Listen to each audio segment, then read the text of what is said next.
ওকে, আসসালামু আলাইকুম শিক্ষার্থীরা, আসসালামু আলাইকুম সবাইকে আমন্ত্রণ জানাচ্ছি টেলিমের স্কুল কর্তৃক আয়োজিত আমাদের এইচএসসি 25 ব্যাচের জন্য বিইআই 2.2 এর আজকের বাংলা ক্লাসটিতে। এবং আমরা আজকের ক্লাসে কি জানবো, কি পড়বো, একটু আগে একটা ভিডিওতে দিয়ে দিয়েছি, আশা করছি তোমরা সবাই দেখছো।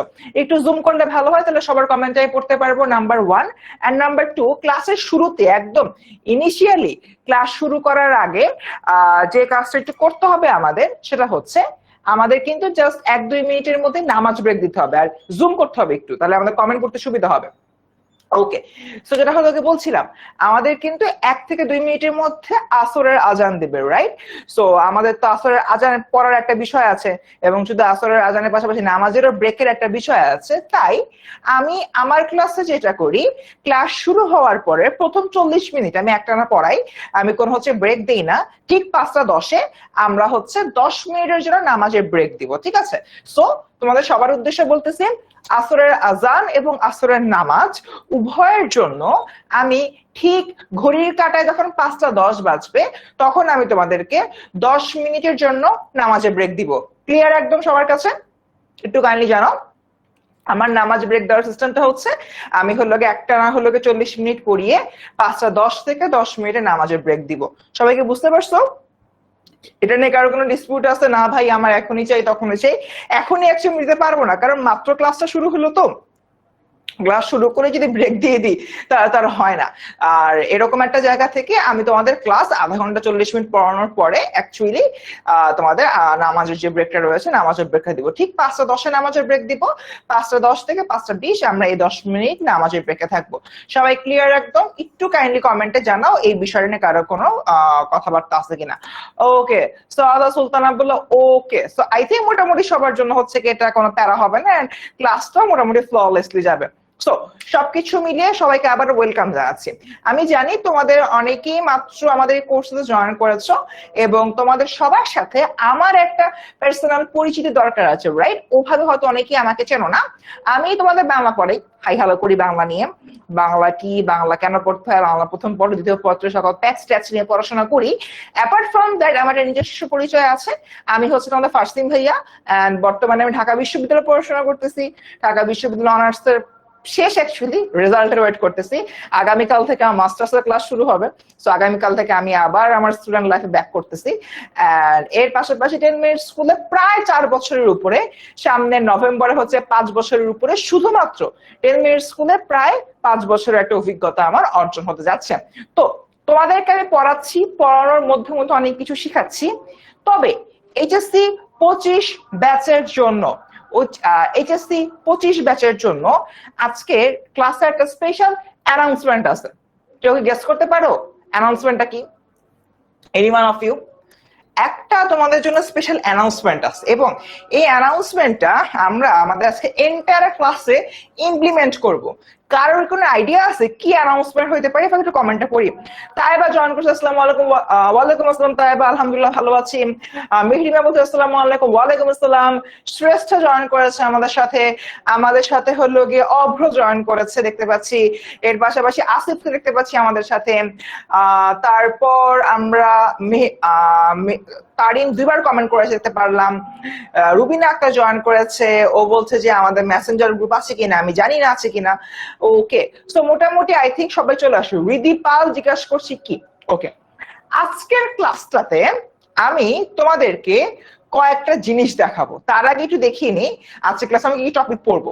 সো আজকের ক্লাসে আমরা লেখক পরিচিতি নিয়ে আলোচনা করব, শব্দার্থ টিকা নিয়ে আলোচনা করব, মূল গল্প পর্ব 1 নিয়ে আলোচনা করব। অর্থাৎ বিলাসীর পর 2টা ক্লাস হবে, সেকেন্ড ক্লাস আমি নিব নেক্সট থার্সডে। ওকে, সো মানুষজন দেখি, আজকের এই ক্লাসটাতে আমরা বিলাসী গল্পের যে অংশ নিয়ে আলোচনা করব, সেটাতে যাওয়ার আগে একটা গুরুত্বপূর্ণ জিনিস, এবং এটাই হচ্ছে তোমাদের সেই অ্যানাউন্সমেন্ট।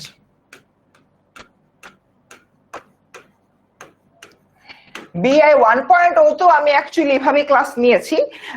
তোমাদের কি সেখানে আমি কালার ওয়াইজ তোমাদেরকে পড়িয়েছিলাম, এবং পড়িয়ে বলেছিলাম যে এটা ওটার জন্য ইম্পর্টেন্ট, ঠিক আছে? So announcement is this. আজকের ক্লাসে যতগুলো ব্লু মার্ক করা জায়গা পাবা, সেগুলো তোমাদের অ্যাডমিশন পরীক্ষার জন্য ইম্পর্টেন্ট। যতগুলো হলুদ কালারের জায়গা পাবা, হলুদ মার্ক করা লাইন পাবা, সেগুলো তোমাদের এইচএসসির অনুধাবনমূলক প্রশ্নের জন্য ইম্পর্টেন্ট। এবং অ্যাপার্ট ফ্রম দ্যাট যতগুলো হচ্ছে গ্রিন কালারের জন্য তোমরা দাগানো পাবা, সেটা হচ্ছে এইচএসসির এমসিকিউর জন্য অনেক বেশি ইম্পর্টেন্ট। সো স্টুডেন্টস, আজকে আমরা 3 ধরনের টনিক নিয়ে আলোচনা করবো। নাম্বার 1 এটি, যেটা হচ্ছে admission tonic, refers to blue colour. Number 2 H3, যেটা হচ্ছে এইচএসসি টনিক, অর্থাৎ তোমাদের অনুধাবনমূলক প্রশ্নের জন্য, refers to yellow colour. And number 3 MT বা এমসিকিউ টনিক, যেটা তোমাদের গ্রিন কালার দিয়ে ইন্ডিকেট করবে, refers to HSC MCQs. So এবার টনিক দিয়ে আজকে আমি অনেক কিছুই করব। আজকে আমি টনিক দিয়ে ব্যবসাও করতে পারি, যেটা তোমরা ফারহান ভাই প্রায় আমার সাথে মজা করে বলেন। সো আজকের অ্যানাউন্সমেন্টটা এইটা, ক্লাসের শুরুতে 3টা কালার কোড আল্লাহর ওয়াস্তে একটু ভালো করে বুঝে নাও, ভালো করে দেখে নাও। দরকার এই স্লাইডটা হচ্ছে কি তোমরা 1 সেকেন্ড 5 সেকেন্ড একটু তাকায় দেখো, কালার গুলা দিয়ে কি মিন করতেছে।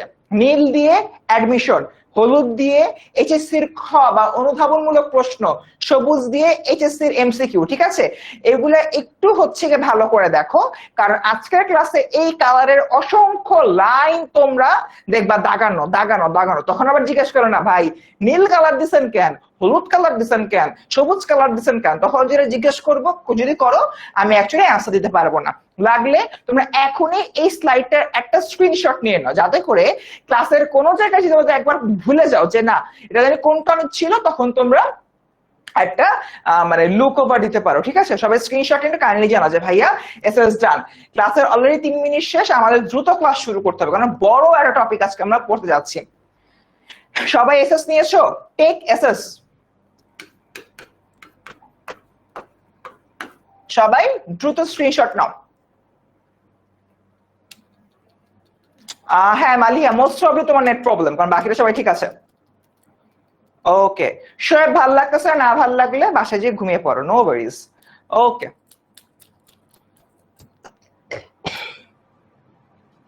ডান। মোটামুটি হচ্ছে কি সবাই যেহেতু বুঝতে পেরেছো, স্ক্রিনশট নিয়ে নিয়েছো। এবার আমি মোটামুটি যারা হলো এইচএসসি 1.0 ছিল তাদের সাথে ক্লাসে আমি অতটা স্ট্রিক্ট ছিলাম না। ক্লাসে স্ট্রিক্ট না থাকার কারণ হলো তারা যেটা একদম প্রথম বর্ষের দিকে আছে, হাসতে খেলতে পড়াশোনার যে বিষয়টা, পড়াশোনার বিষয়টা আমরা পার করেছি। সো 25-এর যে 2.0 ব্যাচ শিক্ষার্থীরা রয়েছে, তোমাদের জন্য আমি একটা কথা বলবো, সেটা হচ্ছে তোমাদের আসলে এই মুহূর্তে বাঁচা মরার যে ফাইটটা, সেই ফাইটটা চলতেছে। তার কারণ কি? কারণ তুমি যদি মানে আমি একটু আগে যে তোমাদের ভিডিওটা পোস্ট দিয়েছিলাম, ভিডিওতে আমি জিজ্ঞেস করেছিলাম যে বইয়ের লাইন বাই লাইন ব্যাখ্যা চাও নাকি বইয়ের কিছু পার্টের ব্যাখ্যা চাও। যেহেতু তোমার লাইন বাই লাইন ব্যাখ্যার কথাই বেশিরভাগ মানুষজন বলেছো, তার মানে তোমাদের কিন্তু 80% মানুষেরই ভালো করে বই পড়ো নাই। এই জন্য তোমরা এখন এই পরীক্ষার 8 মাস আগেও লাইন বাই লাইন ব্যাখ্যা চাচ্ছ। ওকে ঠিক আছে, সবাইকে আমাকে শুনতে পাচ্ছ? ঠিক আছে, ওকে। সো যেটা হলো বলতেছিলাম, লাইন বাই লাইন দেখা যাচ্ছ, তার মানে এরকম একটা জায়গা থেকে তোমাদের ক্লাসগুলো খুব বেশি মনোযোগ দিয়ে করতে হবে। এবং ক্লাসে যদি আমরা কেউ দেখি কেউ হচ্ছে গিয়ে স্প্যামিং করতেছো, কেউ হচ্ছে গিয়ে অনর্থক কথা বলছো ক্লাসের বাইরে, নো ডাউট আমি একজনের জন্য বাকিদেরকে কোনো প্রকার ক্ষতিগ্রস্ত করব না, সরাসরি তাকে ব্যান করে দেওয়া হবে এবং এটা অটোমেটিক ব্যান করে দেওয়া হবে। সো তোমাদের নিকট আর্নেস্ট রিকোয়েস্ট থাকবে, যদি ক্লাসের মধ্যে তোমরা হচ্ছে লাইন বাই লাইন পড়া বুঝতে চাও, যেহেতু তোমরা বইটা পড়ো নাই, তোমরা ক্লাসের মধ্যে কেউ কোনো স্প্যাম করতে পারবে না। যদি কাউকে একটা বারের জন্য স্প্যাম করে দেখি যে কোনো টপিক নিয়ে, যে কোনো বিষয় নিয়ে, অন স্পট তাকে ব্যান করা হবে। ওকে, সো আমি হচ্ছে স্টার্ট করি। 82 লেখক পরিচিতি পড়বো। লেখক হচ্ছেন এই লোকটা, যার নাম হলো শরৎচন্দ্র চট্টোপাধ্যায়। এবং এই যে প্রথমেই হলো গিয়ে আমাদের কিন্তু রুবিনা দেখতে পাচ্ছি স্প্যাম করতেছে। ফার্দার যদি তুমি রুবিনা স্প্যাম করো, এটা তোমার ফ্রেন্ডদেরকে জানানোর কোনো প্ল্যাটফর্ম না। মেসেজ দিয়েছো তাই তাকে নক করে পাও না, এটা তোমাদের ফ্রেন্ডদেরকে জানানোর কোনো প্ল্যাটফর্ম না, এটা পড়ার প্ল্যাটফর্ম।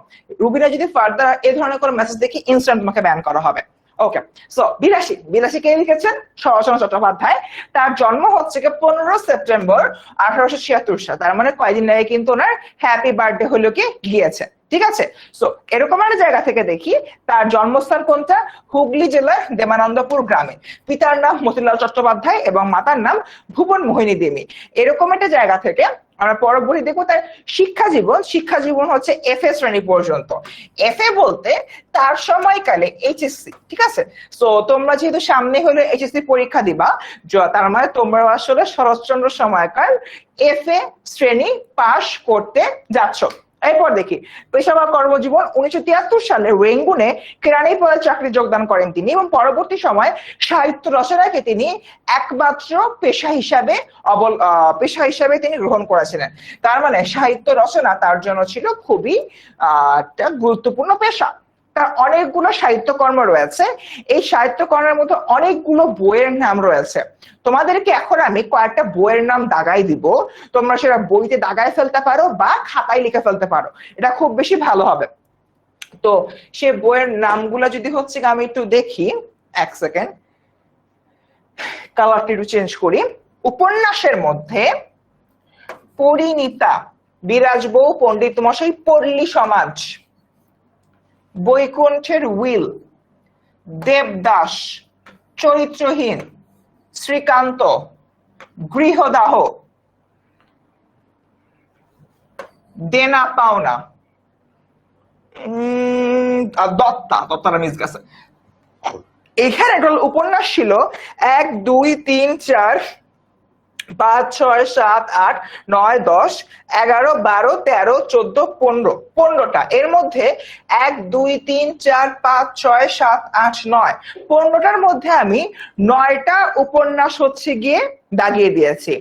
এই যে তোমার 9টা উপন্যাস আমি দাগিয়ে দিলাম, যদি কোনোদিন প্রশ্ন আসে যে নিচের কোনটি শরৎচন্দ্রের লিখিত উপন্যাস, এই 9টা উপন্যাসের বাইরে কোনো প্রশ্ন আসবে না, ঠিক আছে? এই 9টা উপন্যাসের বাইরে কোনো প্রশ্ন আসবে না, এই বিষয়টা হলো কি আমাদের বুঝতে হবে, ঠিক আছে? তাই তোমরা হলো কি এই যে 9টা উপন্যাস আমি দাগিয়ে দিলাম, এই 9টা উপন্যাস কাইন্ডলি একটু তোমরা খাতার মধ্যে লিখে ফেলো বা বইয়ের মধ্যে দাগিয়ে ফেলো, ঠিক আছে? সবাই ক্লিয়ার এতটুকু?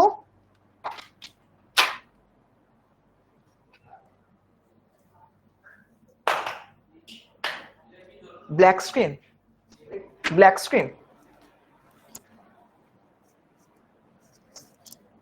স্ক্রিন বলতেছে।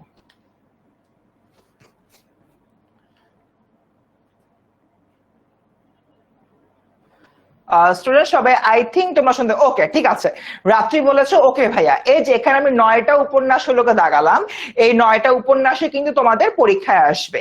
এটার বাইরের একটা উপন্যাস আলটিমেটলি পরীক্ষার কোনোদিন অপশনে হচ্ছে গিয়ে থাকে না, ঠিক আছে? তোমরা এগুলো একটু ভালো করে খাতার মধ্যে লিখে ফেলো, ঠিক আছে? ডান। আগাইতে হবে সামনের দিকে। সাহিত্যকর্মের মধ্যে আর গল্পগুলোর মধ্যে যেগুলো রয়েছে, অনেক ধরনের গল্প রয়েছে, বাট শরৎচন্দ্রের ক্ষেত্রে তার যে উপন্যাসগুলো আছে, উপন্যাসগুলো বেশি গুরুত্বপূর্ণ, ঠিক আছে? ডান। সো এরপর দেখি পুরস্কার ও সম্মাননা। 1923 খ্রিস্টাব্দে কলকাতা বিশ্ববিদ্যালয়ের প্রদত্ত জগৎ তারিণী স্বর্ণপদক তিনি পেয়েছিলেন এবং 1936 সালে ঢাকা বিশ্ববিদ্যালয়ের প্রদত্ত ডি.লিট বা ডক্টর অফ লিটারেচার, এই লিটারেচারটা তিনি আসলে পেয়েছিলেন। সুমাইয়া ইসলাম, হ্যাঁ জানি বইতে 6টা আছে, এক্সট্রা যে কটা দিয়েছি মনে রাখা জরুরি, কারণ এখান থেকে আসলে তোমাদের অপশনে থাকে 4টা অপশন থাকে না, 4টা অপশনের মধ্যে এখান থেকে সাপোজ একটা দিল আর অন্যান্য যে কোনো 3টা দিল, তখন ঝামেলা হয়। তাই এই এক্সট্রাটা একটু জেনে রাখো। আমি যেহেতু এক্সট্রা দিয়েছি, বইতে কয়টা আছে তোমাকে না জানালেও চলবে, বিকজ এই জিনিসটা আমি জানি, এক্সট্রা তোমাদের জানা প্রয়োজন দেখেই দিয়েছি। ওকে, সো দেখি তিনি কি পেয়েছিলেন। 1936 সালে ঢাকা বিশ্ববিদ্যালয়ের প্রদত্ত ডক্টর অফ লিটারেচার বা ডি.লিট এই যে উপাধিটা রয়েছে, এটা তিনি পেয়েছিলেন এবং তার জীবনাবসান হয়েছিল 16 জানুয়ারি 1938 খ্রিস্টাব্দে। ডান। এবার আসি আমরা শব্দার্থ। স্টুডেন্টস, শব্দার্থের ক্ষেত্রে আজকের ক্লাসে আমি তোমাদের একটা সাহায্য চাই। সাহায্যটা হলো, প্রত্যেকবারে আমি দেখি শব্দার্থ পড়াতে আমাদের অনেক সময় চলে যায়, ঠিক আছে? এবং এখানে প্রায় এখন স্লাইড নাম্বার 7-এ আছে, আমরা স্লাইড নাম্বার 23 পর্যন্ত শব্দার্থ টিকা। আজকের ক্লাসে আমি তোমাদেরকে জিনিসটা বলবো, এই যে ক্লাসে এই মুহূর্তে আমি একটা স্লাইড দিয়েছি, এই স্লাইডের মধ্যে তোমার 1টা 2টা 3টা 4টা 5টা শব্দার্থ রয়েছে। তোমরা একবার হচ্ছে গিয়ে তোমার রিভাইজ করবা, একবার রিভাইজ করার পরে তোমরা বলবা পার্টিকুলারলি কোনটা বুঝো নাই, যেটা বুঝো নাই আমি তোমাকে ওটাই হলো গিয়ে বুঝিয়ে দিব। সবাইকে আমার ইনস্ট্রাকশনটা ক্লিয়ার? সো এই 5টার মধ্যে জানাও কোনটা হচ্ছে কি বুঝো নাই।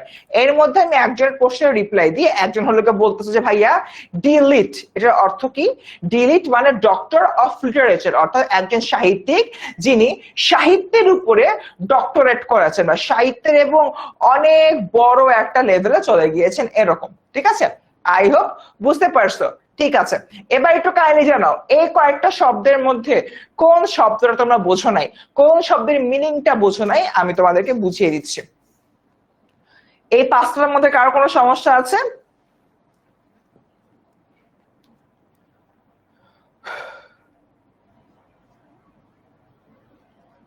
ওকে, আর কোন সমস্যা আছে এই 5টার মধ্যে?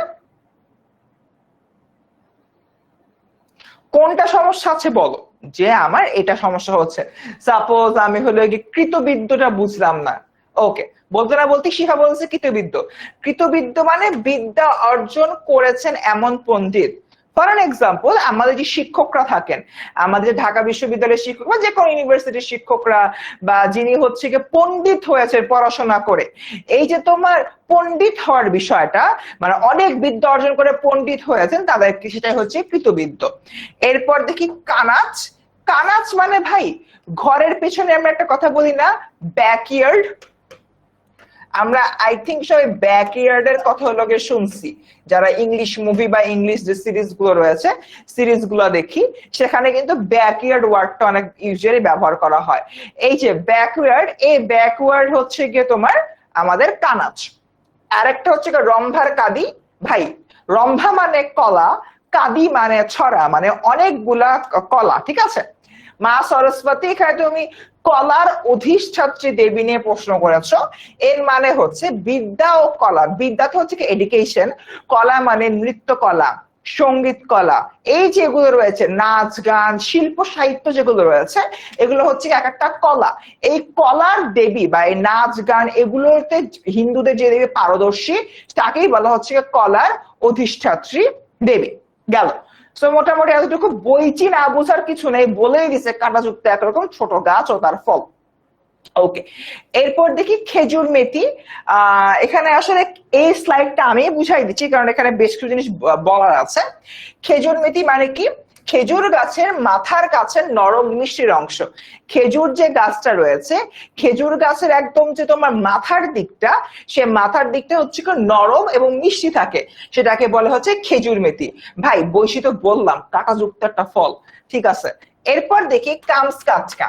কামস্কাটকা হচ্ছে প্রকৃত উচ্চারণ হলো কামচাটকা, রাশিয়ার অন্তর্গত সাইবেরিয়ার উত্তর পূর্বে অবস্থিত একটা উপদ্বীপ। ঠিক আছে, উপদ্বীপ। বাংলাদেশে হচ্ছে গিয়ে অনেক ধরনের দ্বীপ রয়েছে, যেরকম ভোলা বাংলাদেশে একটা দ্বীপ। তারপর ভারতের ক্ষেত্রে যদি বলি আন্দামান নিকোবর, এটাও কিন্তু ওদের একটা হচ্ছে গিয়ে দ্বীপ। এই যে তোমার দ্বীপগুলো রয়েছে, এটা আমাদের এখানে যে জিনিসটা বলানো হচ্ছে যে কামস্কাটকা, যেটা কামস্কাটকা হচ্ছে কি এই ধরনের একটা দ্বীপ। এর দক্ষিণ পশ্চিমে ওকটক সাগর ও উত্তর পূর্বে বেরিং সাগর রয়েছে। মানে কামস্কাটকার যে জিওগ্রাফিক লোকেশনটা, সেই জিওগ্রাফিক লোকেশনটা মূলত এখানে বলা হচ্ছে। ঠিক আছে, গেল। সাইবেরিয়া, এটাও অ্যাকচুয়ালি আলাদা করে বলার কিছু নাই। সাইবেরিয়া হলো গিয়ে রাশিয়ার অন্তর্ভুক্ত উত্তরাঞ্চলের বিস্তীর্ণ একটা ভূভাগ, যেখানে সবসময় বরফ পড়ে, খুব ঠান্ডা লাগে। বাংলাদেশ যখন খুব গরম থাকে তখন আমার মন চায় সাইবেরিয়া যে ঘুরে আসি। ঠিক আছে, শব্দটা সব মনে রাখারও দরকার নেই, মিনিংটা বোঝো তাহলেই হবে। গেল। আচ্ছা, এখানে বলো, এখানে 3টা আছে, 3টার মধ্যে কোনটা লাগবে কিনা? ভাই এটা থেকে মনে হয় লাগার কিছু আছে। তোমার খুবই সিম্পলি বলতে গেলে এডেন একটা হচ্ছে তো বিখ্যাত বন্দর, আমাদের যেরকম চিটাগাং পোর্ট, ওরকম একটা পোর্ট। কোথাকার পোর্ট? সৌদি আরবের। পার্সিয়া, পার্সিয়া হচ্ছে পারস্য বা ইরানের একটা রাষ্ট্র। এরপর হলো হুমায়ুন, মোগল সাম্রাজ্যের যে প্রতিষ্ঠাতা সম্রাট বাবর, তার বাবরের পুত্র। রিমা খুবই একটা ভালো কথা জিজ্ঞাসা করছে, ভাইয়া শব্দার্থের কি বই সবগুলোই পড়তে হবে? প্রথম কথা হ্যাঁ পড়তে হবে।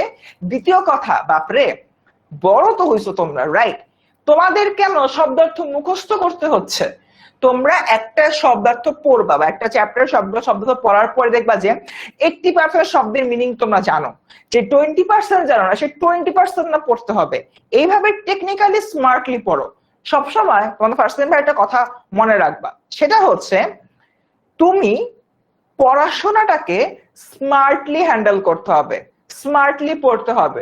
আমি কখনো হচ্ছে কি বলি না ওয়ার্ক হার্ড, হ্যাঁ পরিশ্রম করা হচ্ছে কি জরুরি, বাট সেখানে যদি তোমার স্মার্টনেস না থাকে তাহলে তোমার সেই পরিশ্রমটা বৃথা যাবে। তাই এরকম একটা জায়গা থেকে আমার একটা কথা সবসময় মনে রাখবা, study in a smart way, অর্থাৎ স্মার্ট ওয়েতে স্টাডি করো, তাহলে কিন্তু ভালো হবে। ঠিক আছে, ওকে ওকে, ডান ডান ডান ডান ডান। ঠিক আছে, আগাই তাহলে সামনের দিকে। এবার দেখি তোগলক্ষা 40 কোঠা থার্ড ক্লাস। তোগলক্ষা একজন মানুষের নাম, ব্যাখ্যাটা পড়ে নিবা। 40 কোঠা, এখানে হচ্ছে কি একজন মানুষের বয়স 40 থেকে 49 যদি হয় তাহলে সে 40 কোঠা। যদি 50 কোঠা বলি তাহলে আমরা সেটা 50 থেকে 59। ঠিক আছে, 40 কোঠা 50 কোঠা 30 কোঠা হইলে হবে তোমার 30 থেকে 39। বেসিক্যালি যতর কোঠা হয় তত সংখ্যা এখানে থাকে, এদিকে 3 এদিকে 3, 30 কোঠা, এদিকে 4 এদিকে 4, 40 কোঠা, এদিকে 5 এদিকে 5, 50 কোঠা। ঠিক আছে, গেল। থার্ড ক্লাস বর্তমানে 8ম শ্রেণী। এই পুরো গল্পটাতে কয়েকটা ক্লাসের কথা হলো বোঝানো হয়েছে, যেটা হচ্ছে তোমার third class, second class, first class. তার মধ্যে থার্ড ক্লাস কি? থার্ড ক্লাস হচ্ছে তোমার 8ম শ্রেণী। ওকে, এখন তোমরা একটু নিজেরা চিন্তা করে দাও তোমরা কি pass, third class, second class নাকি ফার্স্ট ক্লাস? ওকে, সো প্রত্নতাত্ত্বিক, পুরাতত্ত্ববিদ, এটা আমরা জানি। ফোর্থ ক্লাস হচ্ছে কি এখনকার ক্লাস 7। তোমাদের যদি কারো ভাই বোন ক্লাস 7 এ পড়ে থাকে আজ ওকে বলবা তুই ফোর্থ ক্লাসে পড়িস। ঠিক আছে, আচ্ছা। সেকেন্ড ক্লাস এখনকার 9ম শ্রেণী। সেকেন্ড ক্লাস হচ্ছে কি এখনকার 9ম শ্রেণী। সো এন্টায়ারলি তোমরা আসলে ফার্স্ট ক্লাস পাস করে ফেলছো, মানে তোমরা ম্যাট্রিক দিয়ে ফেলছো বা এসএসসি দিয়ে ফেলছো। এই বিষয়টা আমাদের একটু মাথায় রাখতে হবে। এরপর গুলি বোঝানোর আছে। গুলি বলতে আমরা তো মনে করি বন্দুকের ভিতরে গুলি ধরবো টাকটুক, তারপর ওটাকে রিলোড করবো, ঠাস করে গুলি করে মেরে ফেলবো, something like that, right? But ultimately গুলি দিয়ে আরেকটা নেগেটিভ জিনিস বোঝায়। এটা হচ্ছে এটা এক ধরনের মাদক বা হচ্ছে কি বড়ির মতো। আমরা সবাই ইয়াবা দেখছি না, লাল লাল গোল গোল ইয়াবা, ওটাও কিন্তু আমরা গুলি বলতে পারি। ঠিক আছে, অনেক সামনাসামনি দেখার কথা বলতেছে না, আমরা আসলে কিন্তু মিডিয়াতে বা টিভি চ্যানেল হচ্ছে কি ইয়াবার কোনো ব্যবসায়ী ধরা পড়ছে তখন ওই যে বডিগুলা দেখি, ওগুলা কিন্তু আমরা কি বলতে পারি, এক ধরনের গুলি। ঠিক আছে, ডান। ঠিক আছে, এবার এখানে তোমার 3টা মূল শব্দ রয়েছে।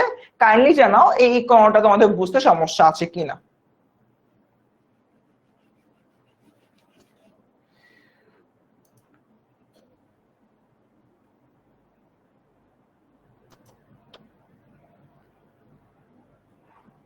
কারো বুঝতে সমস্যা আছে কিনা একটু কাইন্ডলি জানাও। আর একটু পানি খেয়ে থাকে।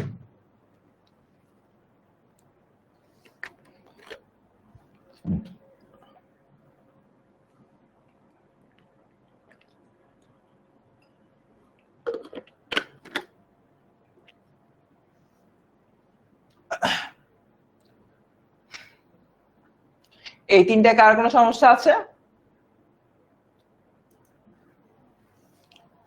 ওকে, একজন বলতেছে মালো ভাই জাস্ট আরে প্রথম লাইনটা পড়ো না। মানে এই গল্পে সাপের ওঝা অর্থে ব্যবহৃত, সাপের ওঝা, দ্যাটস ইট। প্রথম লাইনে তো বলে সাপের ওঝা, প্রথম লাইনে এই বিষয়টা হলো বলে দিচ্ছে, এটা হচ্ছে কি সাপের ওঝা।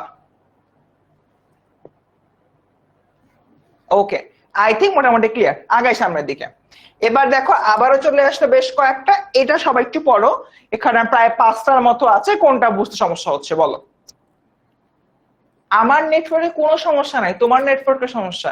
আমি মাত্র নেটওয়ার্ক চেক করছি, আমার মোবাইলে তোমাদের অ্যাপের ক্লাস চলছে, আমি মোবাইল থেকেও দেখছি, কোনো সমস্যা নাই। ওকে, সো এটা একটু পড়ে দেখো, এইখানে কারো কোনো সমস্যা আছে কিনা। সদ্যয় করিয়াছি, একবার পড়ো, মানে পড়া মিন্স তোমরা হচ্ছে গিয়ে এতটুকু না, খালি এই পার্টটুক না, পড়া মিন্স আমি অ্যাকচুয়ালি পুরাটা বুঝাচ্ছি, পুরা যে বক্সটা, পুরা বক্সটা বুঝাচ্ছি। ঠিক আছে। আচ্ছা, একজন বলছে যে ওঝা মানে কি? ওঝা মানে হচ্ছে যিনি একজন কোন একটা বিষয় বিশেষজ্ঞ টাইপের। তো এটা অ্যাকচুয়ালি তোমার ওই সাপের ক্ষেত্রেই ব্যবহার করা হয়, সাপের ওঝা মানে সাপের বিশেষজ্ঞ। ঠিক আছে, ওকে। থার্ড ক্লাস অষ্টমকে বলা হয় না? ইয়েস নিগার সুলতানা মিম, 100 ঠিক কথা বলছো। একজন বলতো সেকেন্ডটা কঙ্কালসার, ওকে দাগাই ফেললাম। আর কোন সমস্যা? একটু সরেন, দেখতে পাচ্ছি না, ওরে রিচি সরে ফেললাম। সো কঙ্কালসার মানে হচ্ছে অস্থি চর্মসার অবস্থা। এখন আমি তো মোটা সোটা একটা মানুষ, আমি অ্যাকচুয়ালি নিজের উদাহরণ দিয়ে কিছু বুঝাতে পারবো না। সাপোজ কঙ্কালসার বলতে একটা মানুষের যে কঙ্কাল আছে, কঙ্কালের উপর দেখালি চামড়া আর চামড়া, আর কিছু নাই, কোনো গোস্ত নাই, ঠিক আছে? তার মানে এরকম একটা জায়গা থেকে সেই মানুষটা কি কঙ্কালসার, অর্থাৎ যাকে খালি গায়ে দেখলে মানে দেহের বাইরের থেকে দেহের যতগুলো হাড় আছে হাড়গুলো হলে গোনাগুনতি করা যায়, সেটা হবে গিয়ে তোমার যে কঙ্কালসার মানুষের দেহ, ঠিক আছে?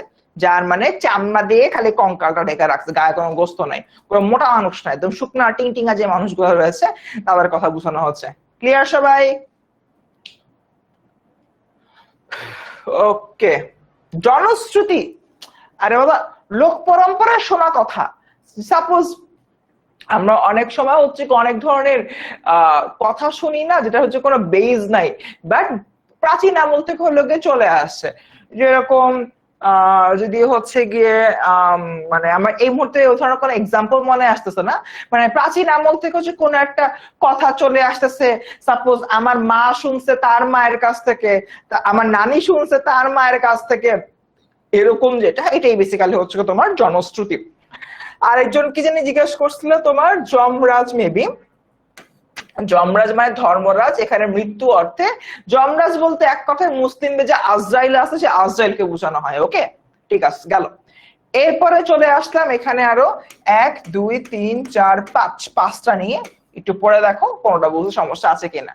সত্যযুগ আমি বুঝাবো, প্যারা নাই, সত্যযুগ একটু বুঝাইতে হবে।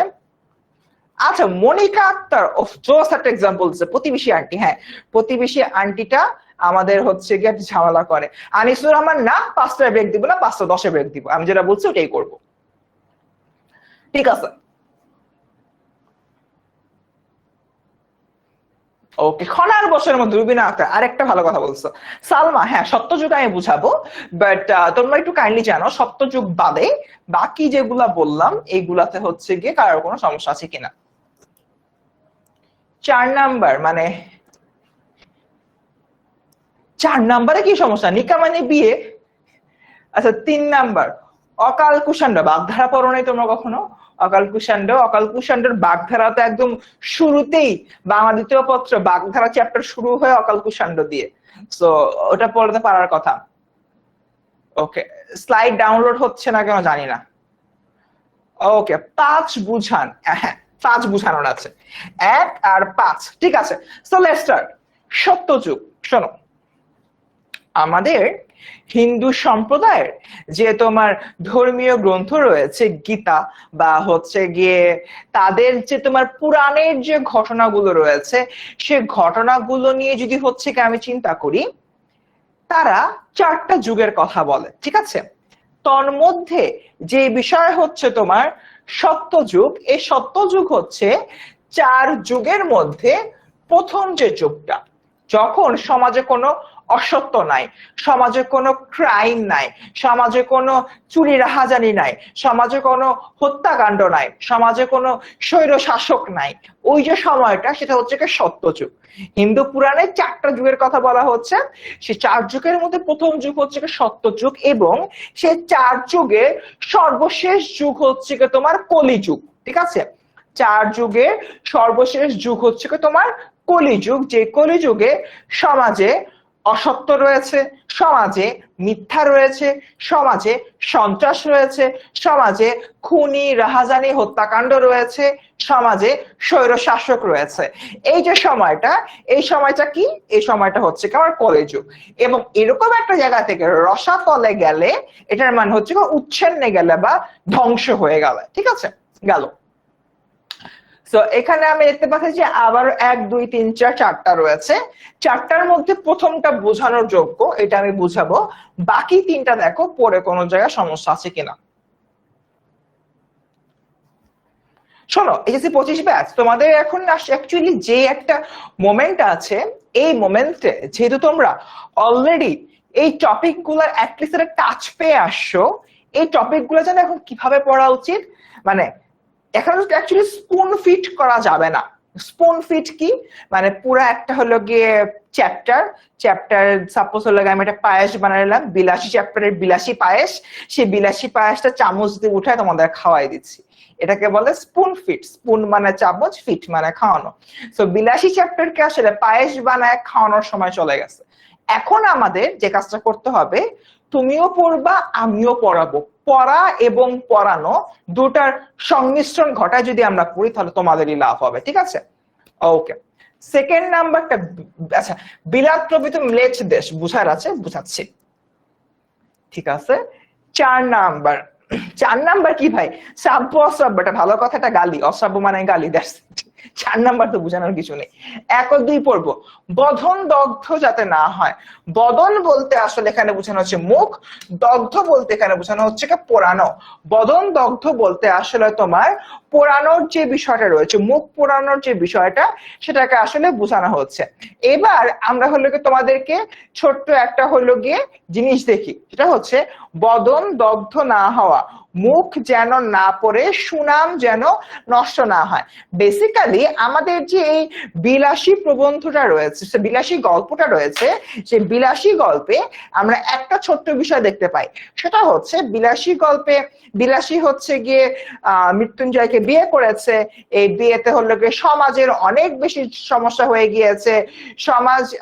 সমাজের যে এত তোমার সমস্যা হয়ে যাওয়া বা ক্ষতি হয়ে যাওয়া, এটার জন্য গ্রামের মানুষজন কি করতে চায়, বিলাসী আর আমাদের যে মৃত্যুঞ্জয় রয়েছে, মৃত্যুঞ্জয়কে মারতে চায়। কেন হচ্ছে কি তোমার মৃত্যুঞ্জয়কে সে হলো মারতে চায়, তার কারণ গ্রামের বদন দগ্ধ হয়েছে। গ্রামের বদন দগ্ধ হওয়া মানে তোমার হচ্ছে গ্রামের সুনাম নষ্ট হওয়া, ঠিক আছে? এক কথায় একটা সমাজ, সে সমাজের একটা নিয়ম রয়েছে, সেই নিয়মের এগেইনস্টে যে তুমি কিছু একটা করছো, তার মানেই হচ্ছে কি তোমার ওই গ্রামটার সুনাম নষ্ট হয়ে গেছে বা সুনাম দগ্ধ হয়ে গেছে, এরকম। এবার দেখি বিলাত প্রভৃতি ম্লেচ্ছ দেশে। এই ম্লেচ্ছ দেশে বলতে কি বুঝে? দেখো, আমরা মুসলিমরা বা আমরা বাঙালিরা, আমরা হিন্দুরা, আমাদের কিন্তু একটা নিজস্ব বৈশিষ্ট্য রয়েছে, রাইট? আমাদের সবার নিজস্ব বৈশিষ্ট্য আছে, এবং এই যে বৈশিষ্ট্যটা, এই বৈশিষ্ট্যটা আমাদের মধ্যে হলো গিয়ে সীমাবদ্ধ। কিরকম বৈশিষ্ট্য? আমাদের খাদ্যাভ্যাস, আমাদের কাপড় চোপড়, আমাদের হচ্ছে বাইরে যাওয়ার বিষয়টা, মানে ঘরের বাইরে আমাদের ফ্রেন্ড সার্কেল বলো, সেটার মধ্যে কিন্তু একটা তোমার রেস্ট্রিকশন টাইপের বিষয় আইডি থাকে। আমরা কিন্তু চাইলেই ওয়েস্টার্নদের মতো অর্ধ সিদ্ধ খাবার খেতে পারি না। আমরা চাইলেই ওয়েস্টার্ন যে পোশাক আশাক গুলো রয়েছে, ছেলে বলো বা মেয়ে বলো, উভয়ের ক্ষেত্রে আমরা কিন্তু উভয় পড়তে পারি না। ফর এন এক্সাম্পল, আমার বাসা হচ্ছে ঢাকা ক্যান্টনমেন্টের এখানে, ক্যান্টনমেন্ট থেকে আমার হচ্ছে মহাখালী ডিওজেসে তোমাদের জন্য ক্লাস নেওয়ার জন্য হলো আসতে হয়েছে।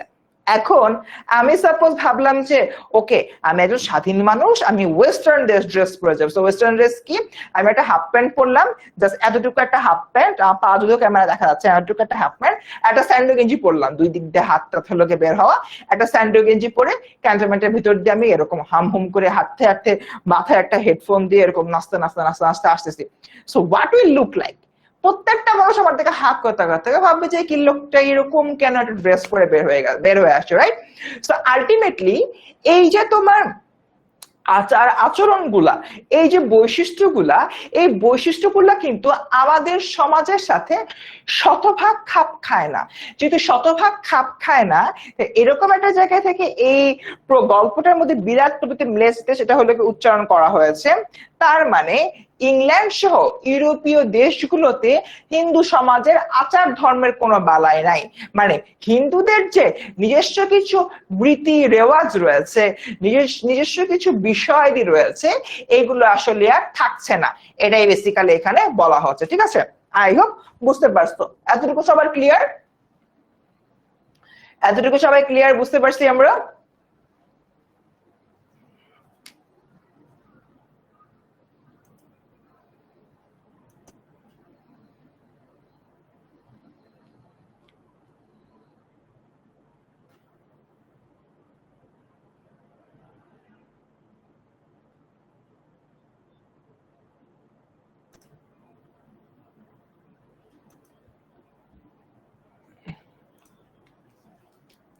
ওকে, একটু কাইন্ডলি কমেন্টে জানাও সবাই। আই থিঙ্ক এতটুকু বুঝতে পারছি, আমি একটু কমেন্টে দেখে যাচ্ছি, বুঝতে পারলে পরের স্লাইডে আমরা যেতে পারি। আচ্ছা, এইটা আমাদের একটু বুঝার ব্যাপার রয়েছে, আসলে আমি তোমাদেরকে বুঝাই। তো নারায়ণের কর্তৃপক্ষেরও চক্ষু লজ্জা হবে। তোমরা এই লাইনটা যখন মূল গল্প বা বারবার জিজ্ঞাসা করছে ভাইয়া এটা কেন বলছে কেন বলছে, কেন অ্যান্সারটা আমি এখন দিয়ে দিচ্ছি।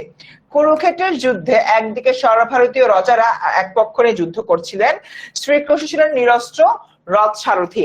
সেখানে নারায়ণের সেখানে নারায়ণের নিরপেক্ষ আচরণ ছিল কাপুরুষ সুলভ। সে নারায়ণের পথাবলম্বীরা এরূপ আচরণকে ভীরুতা বলতে লজ্জিত হবে।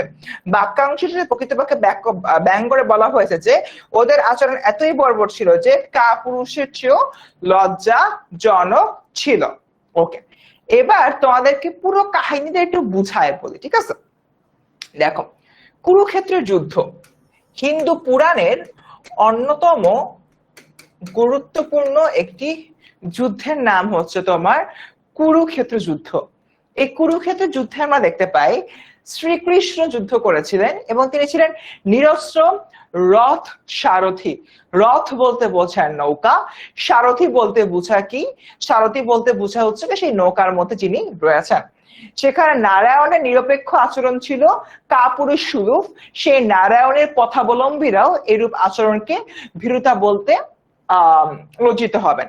সো শ্রীকৃষ্ণ যখন কুরুক্ষেত্রের এই যুদ্ধটার মধ্যে সম্পূর্ণরূপে নিরস্ত্র ছিলেন, তখন নারায়ণ যে ভূমিকাটা পালন করেছিলেন সেই ভূমিকাটা ছিল কাপুরুষের মতো, মানে ভীতুর এক মতো তিনি একটা কাজ করেছেন। এটা ছিল কুরুক্ষেত্রের কথা। এবং এটার সাথে বিলাসী গল্পের রিয়াকশনটা কোন জায়গায় বা কানেকশনটা কোন জায়গায়? বিলাসী গল্পের কানেকশনটা পার্টিকুলারলি এই জায়গায়, কারণ বিলাসী গল্পে মৃত্যুঞ্জয় এবং বিলাসীকে মারতে যখন হচ্ছে সম্পূর্ণ গ্রামবাসীরা এগিয়ে গিয়েছিল তাদেরকে গ্রাম থেকে উচ্ছেদ করতে, তখন গ্রামের একটা এমন মানুষ ছিল না যারা বিলাসী এবং মৃত্যুঞ্জয়কে সাপোর্ট দিবে। আলটিমেটলি বিলাসী এবং মৃত্যুঞ্জয় তো একে অপরকে বিয়েই করেছে, তারা তো বিবাহ বহির্ভূত কোনো অসামাজিক কর্মকাণ্ডে লিপ্ত ছিল না, তাই না? তাই এরকম একটা জায়গা থেকে তাদের বিয়েটা মেনে না নিয়ে সমাজ তাদের উপরে কিন্তু কোনোভাবে আক্রমণ করতে পারেন না। তাই এরকম একটা জায়গা থেকে গ্রামের মানুষদের উচিত ছিল যদি একটু তাদেরকে আক্রমণও করতে চায় তাদেরকে আটকানো, বাট এরা তারা করেই না, বরং সবাই মিলে আক্রমণ করতে যায়। এবং বিলাসী মৃত্যুঞ্জয়কে যখন মারা হয় তখন সবাই আসলে ওই কাজটা করে বা দূরে দাঁড়িয়ে দেখে। তাই এরকম একটা জায়গা থেকে বিলাসী গল্পে গ্রামের মানুষদেরকে নারায়ণের চেয়েও হলো, নারায়ণের কর্তৃপক্ষের চেয়েও হলো কি বেশি কাপুরুষ বলতেছে। এবার আমি যদি হলো কি চিন্তা করি, এই যে তোমার কাপুরুষ গুলো, কাপুরুষ যে শব্দটি রয়েছে এটার মানে কি? এটা মানে হচ্ছে কি ভীরু বা ভীতু। এই বিষয়টা আমাদের বুঝতে হবে। ওকে বস, আগাই। এবার দেখি দেবী পিনাপানির বরের সংকীর্ণতা তাহাদের মধ্যে আসিবে কি? দেবী বিনা পানি, দেবী বিনা পানি বলতে আসলে দেবী সরস্বতীকে বোঝানো হচ্ছে। এখানে ব্যাং করে বলা হচ্ছে যে দেবী সরস্বতী প্রকৃত মান্যতার অভাবে এদের সংকীর্ণতা সর্বস্ব হয়ে পড়েছে। মান্যতা মানে হচ্ছে কি বরদান বা ইচ্ছা প্রদান করা। আচ্ছা, বেসিক্যালি এটা একটু বুঝো। দেবী বিনা পানি, দেবী বিনা পানি হচ্ছে কি হিন্দুদের বিদ্যার দেবী বা দেবী সরস্বতীকে এখানে মূলত বোঝানো হচ্ছে। এই যে তোমার দেবী সরস্বতী রয়েছেন, দেবী সরস্বতী আসলে সবাইকে বিদ্যা দান করেন। কিন্তু সাপোজ দেবী সরস্বতী কোনো একটা নির্দিষ্ট কারণে তোমার উপরে ক্ষুব্ধ বা তোমার উপরে হচ্ছে কি তিনি রাগান্বিত, তাই তোমাকে প্রপারলি বিদ্যা দিল না, মানে শিক্ষা দিচ্ছে অর্ধেক শিক্ষা দিচ্ছে। তুমি হয়তো বই পড়ে শিক্ষা অর্জন করছো বা তোমার যে মানবিক শিক্ষা সেই মানবিক শিক্ষা তুমি অর্জন করো নাই, তার মানে বাচ্চারা এখানে একটা জিনিস হলে বোঝানো হয়েছে, সেটা কি? তোমাকে এই যে মানবিক শিক্ষা তুমি গ্রহণ করলা না, বুঝছো, তুমি যে মানবিক শিক্ষাটা গ্রহণ করলা না, এটা আসলে অনেক বড় একটা সমস্যার সৃষ্টি করলো। কিরকম সমস্যা সৃষ্টি করলো? তুমি আসলে মানুষকে আর ভালোভাবে ট্রিট করো না, এই জিনিসটা বেসিক্যালি এখানে বোঝানো হয়েছে। আচ্ছা, প্রাতঃস্মরণীয় বুলেটের মানে অর্থটা দেওয়া হয় নাই। প্রাতঃস্মরণীয় মানে সকালবেলা স্মরণীয়।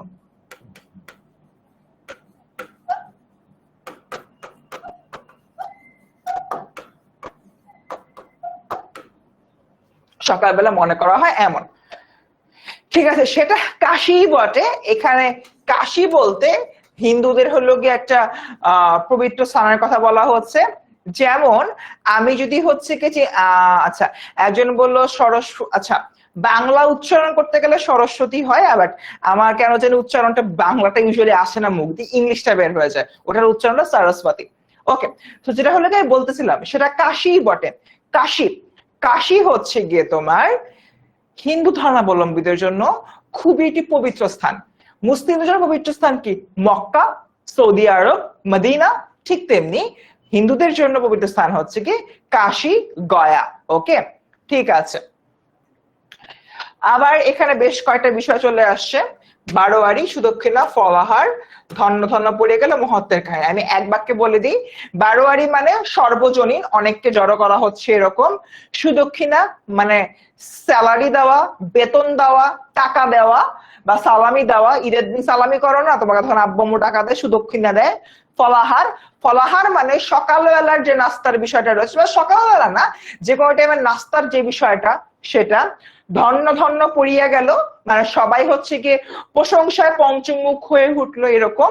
মহত্বের কাহিনী, মহানুভবতার কথা, যে আমি অনেক মহানুভব ব্যক্তি, আমার অনেক মহত্ব রয়েছে, অনেক মহানুভবতা রয়েছে, something like that. Okay, gym বলতেছে ভাইয়া, বলেন ফারজানা জিম, শুনছি আমি। ওকে, সো এবার আসি এখানে আমরা হচ্ছে গিয়ে এটা একটা এক বাক্য লোকে বলে ফেলি। এন্ট্রান্স মাধ্যমিক পরীক্ষা যেটা তোমরা কিছুদিন আগে পাস করছো, এসএসসি। ধুচুনি, ধুচুনি হচ্ছে চাল ধোয়ার জন্য বাঁশের ঝুড়ি, যে বাঁশের ঝুড়ির মধ্যে অসংখ্য ফুটা থাকে বা অসংখ্য ছিদ্র থাকে। পঞ্চমুখ, পাঁচ মুখে যে কথা বলে, মানে পাঁচ ধরনের লোক বা অনেক ধরনের লোক যে কথা বলতো সেটা হচ্ছে পঞ্চমুখ।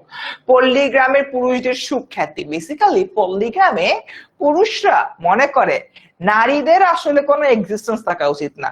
নারীরা বিয়ে করবে, বিয়ে করার পরে হচ্ছে ঘর সংসার করবে, রান্নাঘর সামলাবে, আর হচ্ছে প্রত্যেক বছর একটা করে বাচ্চা গর্ভধারণ করবে। এটা হচ্ছে কি গ্রামীণ সমাজে পুরুষদের ধারণা। এবং এরকম একটা জায়গা থেকে এই পুরুষদের হচ্ছে কি যে সুখ্যাতি, এটা আসলে ব্যঙ্গ করে বলা হয়েছে। পুরুষদের যে এই ধরনের ধারণাটা, সেটাকে ব্যঙ্গ করে আলোচ্য যুক্তিটি মূলত করা হয়েছে। ওকে, আরে আমি একটা এমসিকিউ রাখছিলাম, এমসিকিউটার অ্যান্সার চলে আসছে। আচ্ছা সরি, এটা দিতে পারলাম না। ধুচুনি হলো এক ধরনের বাঁশের ঝুড়ি। একটু মনোযোগ দিয়ে খেয়াল করো, প্রশ্নটা এসেছিল ঢাকা বিশ্ববিদ্যালয় 2005-06 সালে। এবার তোমাদেরকে একটা টুইস্ট বলি। টুইস্টটা হচ্ছে ঢাকা ইউনিভার্সিটি সহ যত সকল মানে ভালো ভালো ইউনিভার্সিটি গুলো রয়েছে, সেই ইউনিভার্সিটিতে বাংলার প্রথম পত্রের অন্যতম গুরুত্বপূর্ণ একটা জায়গা হচ্ছে প্রশ্ন আসার জন্য প্রত্যেকটা গদ্য এবং প্রত্যেকটা পদ্যের শব্দার্থ টিকা। শব্দার্থ এবং টিকা থেকে প্রচুর পরিমাণে প্রশ্ন আসে, এবং যেটার একটা এক্সাম্পল তোমাদের সামনে আমি রাখলাম। ওকে, ডান। ফারজানা, এই 31 ডিসেম্বর কে বলছো? তোমাদের কোর্স তো মনে হয় শেষ হবে 17 তারিখ, 17 জানুয়ারি। কোর্সটা শেষ করলে কেমনি কি আজব। আচ্ছা ঠিক আছে, এবার দেখো এখানে তিনটা আছে, এই তিনটার মধ্যে কারো কোনো সমস্যা আছে কিনা। মন্ত্র সিদ্ধি, মন্ত্র সাধনায় যিনি সিদ্ধি অর্জন করেছেন এরকম।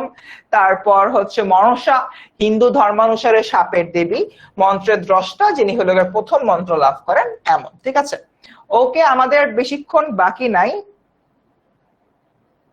ওরে বাবা রে, অনেকগুলোই আছে। শেষ করি, দ্রুত আমরা শেষ করে আমার নামাজ চলে যাব, ঠিক আছে। কামাখ্যা, কামাখ্যা হচ্ছে ভারতের আসাম রাজ্যে অবস্থিত প্রাচীন তীর্থস্থান। চক্রতুলিয়া, চক্র মানে হচ্ছে কি সাপ যে তোমার ফনা তুলে থাকে, সে ফনা তুলে যে থাকার বিষয়টা, সেটা হচ্ছে কি তোমার চক্রতুলিয়া। খরিশ গোখরা, খুবই বিষাক্ত একটা সাপ। বিশরীর ধোয়াই, মনসার মন্ত্রশক্তি। বিশরী মানে হচ্ছে গিয়ে হিন্দুদের যে মনসা দেবী রয়েছেন, সেই মনসা দেবীর কথা এখানে মূলত বলা হচ্ছে। এবার মৃত্যুঞ্জয়ের নাম, গল্পের যিনি হচ্ছে নায়ক সেই মৃত্যুঞ্জয়, যার নাম অর্থ মৃত্যুকে জয় করেছে যে। এবং শ্বশুরের মন্ত্রসৌধি, মৃত্যুঞ্জয়ের শ্বশুর মৃত্যুঞ্জয়কে একটি মন্ত্রসৌধি দিয়েছিল। হ্যাঁ, আমি 10টা বাজে বলেছিলাম দিব, আমি শব্দটা শেষ করে দিচ্ছি, 2-3 মিনিট লাগবে। এই যে তোমার মৃত্যুঞ্জয় শ্বশুরের দেওয়া যে মন্ত্রটা, সেই মন্ত্রটার কথাই মূলত এখানে বলা হচ্ছে। এবার দেখি ম্যাজিস্ট্রেটের আজ্ঞা। ম্যাজিস্ট্রেট হচ্ছে তোমার একটা জেলার যে একদম উপরের পর্যায়ে রয়েছে, সেই উপরের পর্যায়ে মানুষের কথা বলা হচ্ছে। এবং জেলা ম্যাজিস্ট্রেট আদেশ বা হুকুম যা পালন করা বাধ্যতামূলক, এটাই মূলত এখানে বলা হচ্ছে। বাঙালির বিষ, লেখক ব্যঙ্গার্থে বাঙালির বিষের কথা বলা হয়েছে, কারণ বাঙালিরা সমাজ নিয়ে এত চিন্তা করে, সমাজের মানুষকে অযথা প্রহার করার কথা তারা 2 মিনিটও ভাবে না। এই জায়গাটা বুঝাতে মূলত এখানে এই আলোচনাটি করা হয়েছে। এরপর দেখি ভুজি উৎসর্গ, খুবই হলো গিয়ে সিম্পল। এটা অ্যাকচুয়ালি মিলাদ পড়া না, আমরা হচ্ছে কি মিলাদ পড়াই না, সামথিং লাইক দ্যাট, ঠিক আছে। মৃতের আত্মার সদগতি মানে আত্মার মাগফিরাত, আমরা আরবিতে আত্মার কি বলি বাচ্চারা, আত্মার মাগফিরাত কামনা করে ব্রাহ্মণকে যে ভোজ্য উৎসর্গ করা হয় তা। বহুদর্শী হচ্ছে গিয়ে জ্ঞানী, এমন বহু অভিজ্ঞতা সম্পন্ন। পিণ্ডি হচ্ছে গিয়ে শ্রাদ্ধ অনুষ্ঠানে মৃতের উদ্দেশ্যে দেওয়া চালের গোলাকার ডেলা, অর্থাৎ কোন হচ্ছে কি তোমার শ্রাদ্ধ অনুষ্ঠানে তোমার এক ধরনের চালের গোলাকার ডেলা দেওয়া হয়, ঠিক আছে। মানে কি বলবো, সুশির মতো কিছুটা এই ধরনের গোলাকার হচ্ছে কি একটা তোমার ডেলা দেওয়া হয়, সেটাকে কি বলা হয়, পিণ্ডি। ভূদেব বাবু, ভূদেব বাবু হচ্ছে কি একজন ব্যক্তির নাম, এখানে মূলত বলে দেওয়া আছে। সো এটা হচ্ছে কি আমাদের MCQ2। MCQ2 এর কথা হচ্ছে কি দেখি, বিলাসী গল্পে 19 শতকে যে সমাজ সংস্কারের কথা বলা হয়েছে, অ্যান্সারটা একটু বলো তোমরা সবাই, এটার পরে আমরা নামাজের ব্রেক দিয়ে দিব, ঠিক আছে।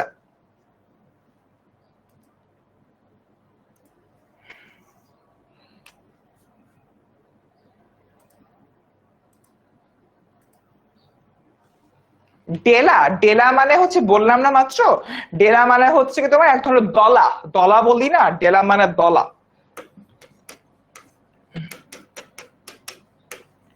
চালের দলা।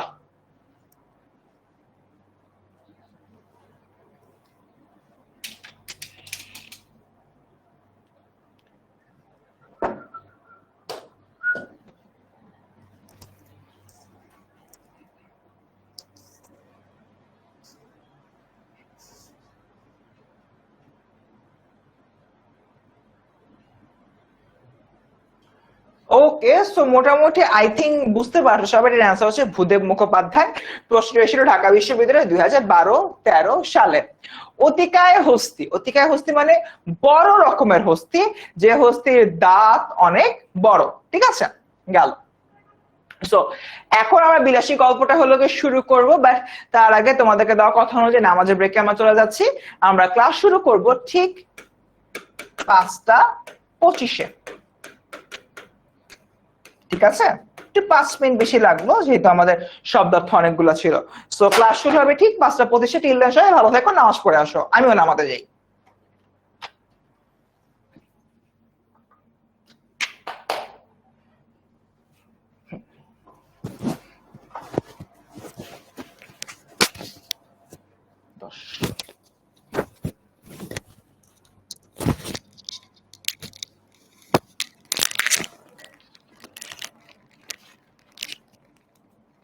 নামাজ ব্রেক করি জানে উপরটা দাও।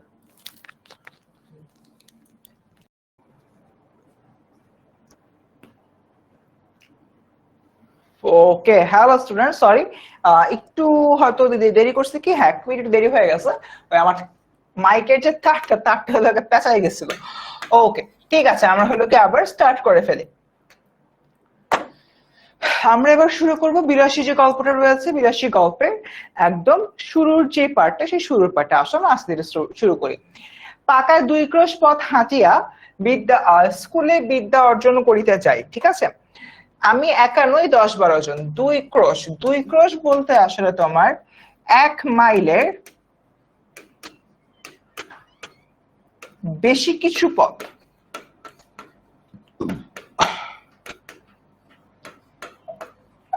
ঠিক আছে, এটা হচ্ছে তোমার কি বাচ্চারা, এটা হচ্ছে আমার 2 ক্রোশ।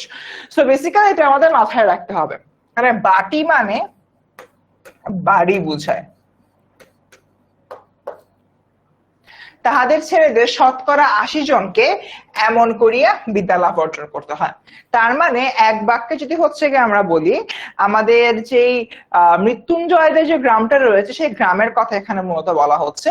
সেই গ্রামে পাক্কা 2 ক্রোশ পথ হাঁটিয়া অনেক দূরে যেয়ে কি করতে হয়, জ্ঞান অর্জনের জন্য যে পড়াশোনা করাটা, সে পড়াশোনা করতে হয় বা স্কুলে আসলে যেতে হয়, এটা এখানে বলা হচ্ছে। ওকে, গেল। এরপর দেখি আগাই। ইহাতে লাভের অঙ্ক শেষ পর্যন্ত একদম শূন্য না পড়িলেও যাহা পরে তাহা হিসাব করিয়াবার পক্ষে এই কয়টা কথা চিন্তা করিয়া দেখিলে যথেষ্ট হইবে যে ছেলেদের সকাল 8টার মধ্যে বাহির হইয়া যাতায়াতে 4 ক্রোশ ভাঙ্গিতে হয়। 4 ক্রোশ মানে 8 মাইল নয়, ঢের বেশি। আচ্ছা, তোমাদেরকে এখানে একটা ম্যাথমেটিক্যাল টার্ম হলো গিয়ে আমার বুঝাতে হবে, এটা আমার প্রত্যেক ব্যাচে বুঝানো লাগে। সেটা হচ্ছে যাওয়াতে 2 প্লাস ক্রোশ, আসাতে 2 প্লাস ক্রোশ। ঠিক আছে, তার মানে এটা কি হইলো 4 প্লাস ক্রোশ। এটাকে মাইলে নিলে কি হয়, 8 মাইল প্লাস প্লাস।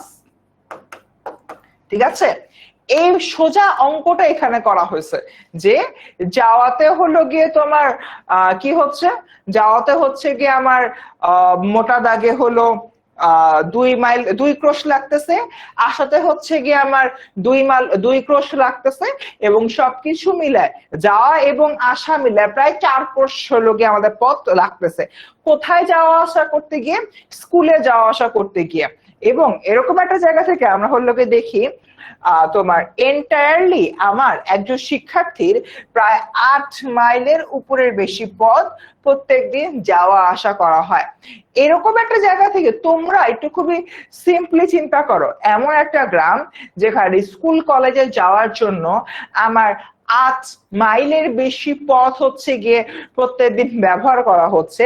ঠিক সেরকম একটা জায়গা থেকে আমি যে এতটা বেশি পথ প্রত্যেকটা দিন তোমার পার করছি, বা প্রত্যেকটা দিন আমি হলো ব্যবহার করছি এতটা বেশি পথ, ঠিক সেরকম একটা জায়গা থেকে আসলে আমি যে পড়াশোনাটা অর্জন করতেছি, সে পড়াশোনাটা কতখানি জাস্টিফাইড।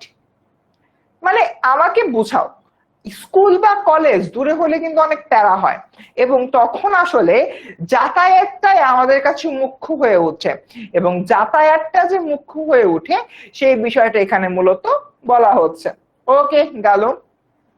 বর্ষার দিন মাথার উপর মেঘের জল, পায়ের নিচে 1 হাঁটু কাদা, এবং গ্রীষ্মের দিনে জলের বদলে কড়া সূর্য এবং কাদার বদলে ধুলার সাগরে সাঁতার দিয়া স্কুল ঘর করিতে হয়। সে দুর্ভাগা বালকদের মা সরস্বতী খুশি হইয়া বর দিবেন কি, তাহাদের যন্ত্রণা দেখিয়া কোথায় যে তিনি লুকাইবেন ভাবিয়া পান না। তার মানে এক কথায় এখানে যে জিনিসটা বলা হচ্ছে, এখানে বিদ্যার দেবী মা সরস্বতী আসলে চলে আসেন। কারণ মানে সবাই ভাবতেছে যে আমি এত কষ্ট করে স্কুলে যাচ্ছি, স্কুল থেকে আসতেছি, সরস্বতী তো আমাকে ভোরে ভোরে হচ্ছে কি বিদ্যার ইয়া দিবে। দেখা যাচ্ছে যে মানে সেই দুর্ভাগা বালকরা, যে সকল দুর্ভাগা বালকরা এত দ্রুত এত দূরে হইলো যায় ক্লাস করতে, তারা বলতেছে মা সরস্বতী খুশি হইয়া বর দিবেন কি, ভাবতেছে আশীর্বাদ দিবেন কি, তাদের যন্ত্রণা দেখে যে কোথায় তিনি লুকাইবেন। মানে মা সরস্বতী আসলে তোমার কোথায় লুকাবেন, কাদেরকে দেখে, এই বাচ্চাগুলাদেরকে দেখে। তোমার এই বাচ্চাগুলাকে দেখে দেরি কোথায় লুকাবেন সেই বিষয়টা বেসিক্যালি এখানে মূলত বলা হচ্ছে, কারণ এই বাচ্চাগুলো অনেক কষ্ট করতেছে বিদ্যা অর্জনের জন্য। অ্যাক্রোশ মানে আমি একটু আগে দেখাইছি, দিক অ্যাক্রোশ মানে 1 মাইলের কিছু বেশি, দেখো লিখে দিছি আমি। ঠিক আছে, গেল।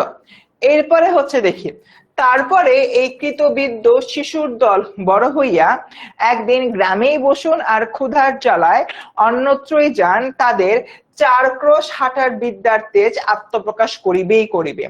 কেহ কেহ বলেন শুনিয়াছি। আচ্ছা, যাদের ক্ষুধার জ্বালা রয়েছে তাদের কথা না হয় নাই ধরিলাম, কিন্তু যাদের সে জ্বালা নাই তেমন সব ভদ্রলোকই বা কি সুখে গ্রাম ছাড়িয়া পলায়ন করেন। তারা বাস করিতে থাকিলে তো পল্লীর এত দুর্দশা হয় না। এবার বলা হচ্ছে আর একটা গুরুত্বপূর্ণ হলো গিয়ে বিষয়, সেটা হচ্ছে যে আমাদের যে পল্লী গ্রামে আমরা যাদেরকে নিয়ে হলে বসবাস করি তাদের কথা মূলত এখান থেকে বলা হচ্ছে। সাপোজ, আচ্ছা একদম সিম্পলি লাইভ একটা এক্সপেরিমেন্ট করি। তোমরা যারা এই মুহূর্তে আমার এই ক্লাসটা হলো করতেছো, তোমরা যারা এই মুহূর্তে আমার এই ক্লাসটা করতেছো তাদের উদ্দেশ্যে হলো বলতেছি, তারা কারা কারা গ্রামে আছো, মানে ঢাকার বাইরে আছো, ঢাকার বাইরে আছো, একটু কাইন্ডলি জানাও তো কারা কারা গ্রাম থেকে আমাদের এই ক্লাসটা করতেছো। কারা কারা গ্রাম থেকে আমাদের এই ক্লাসটা করতেছো জানাও তো। ঢাকার বাইরে থেকে বা গ্রাম থেকে আমাদের এই ক্লাসটা করতেছে একটু জানাও।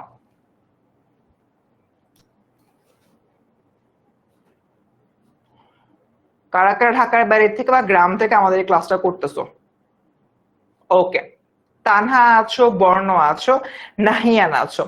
তোমাদের কারোর কি পরবর্তী সময়তে লেখাপড়া শেষ করে ঢাকায় আসার ইচ্ছা আছে বা শহরে আসার ইচ্ছা আছে? কারোর কি এই ধরনের কোনো ইচ্ছা আছে একটু জানাও তো।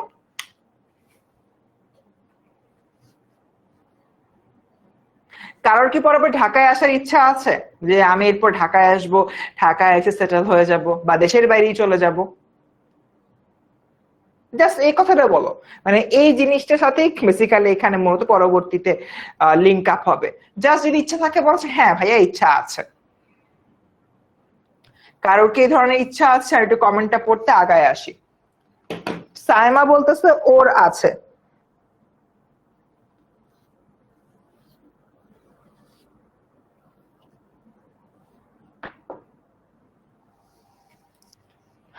আচ্ছা, আখি বলতেছে ওর আছে, সাদিয়াও বলতেছে ওর আছে।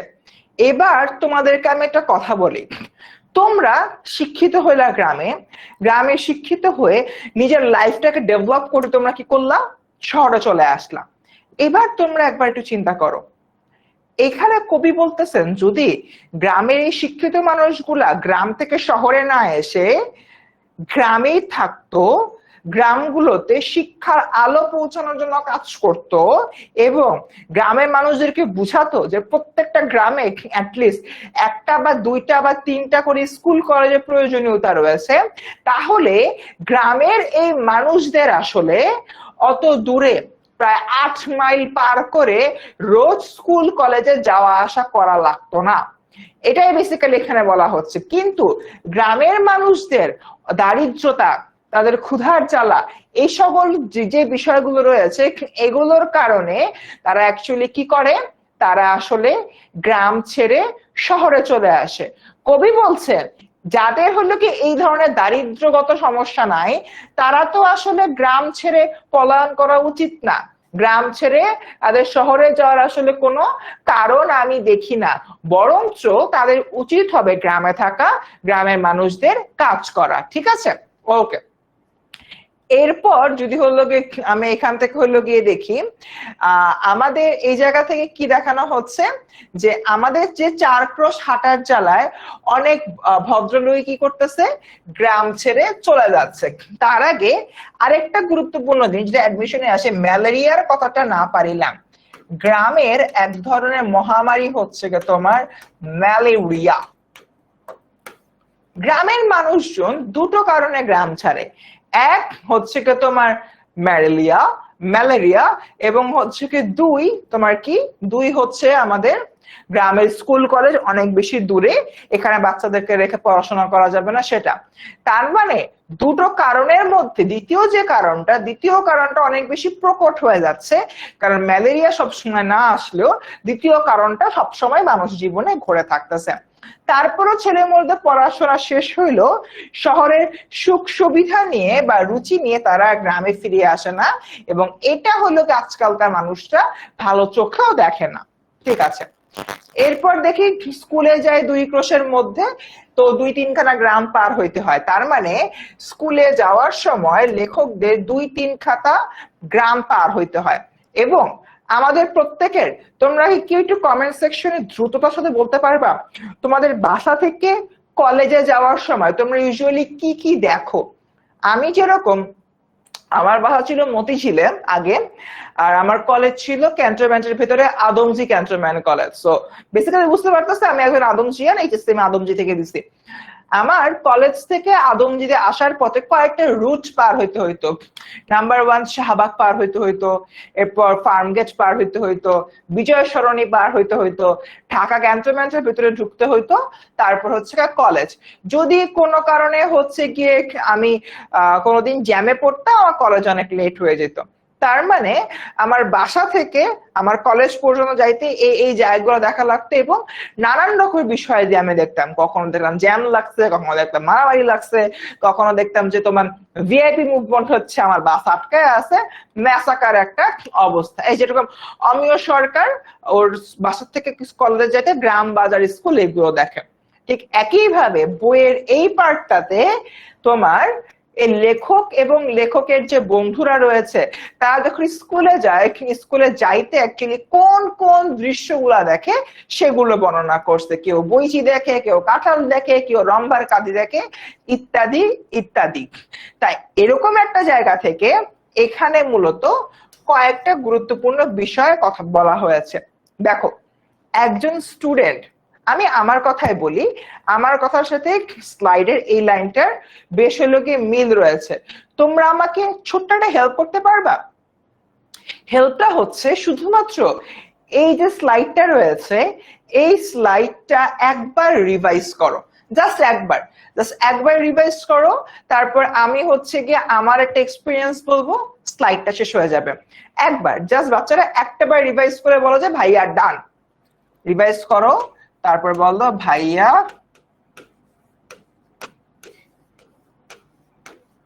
ডান। একবার একটু বলো।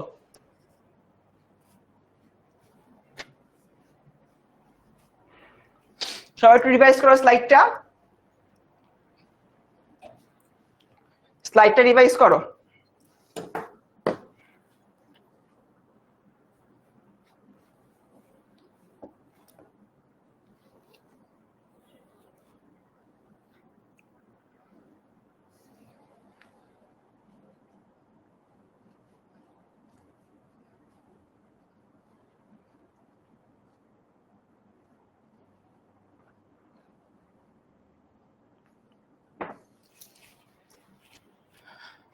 স্লাইডটা রিভাইজ করে তো সবাই রিভাইজ করে বলো ভাইয়া ডান।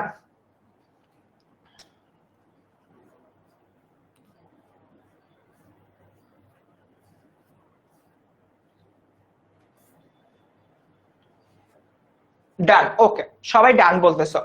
এবার তোমাকে আমার লাইফের একটা ছোট্ট এক্সপিরিয়েন্স বলে, সেটা হচ্ছে আমার বাসা থেকে আমার কলেজের ডিস্টেন্স ছিল 23 কিলোমিটার।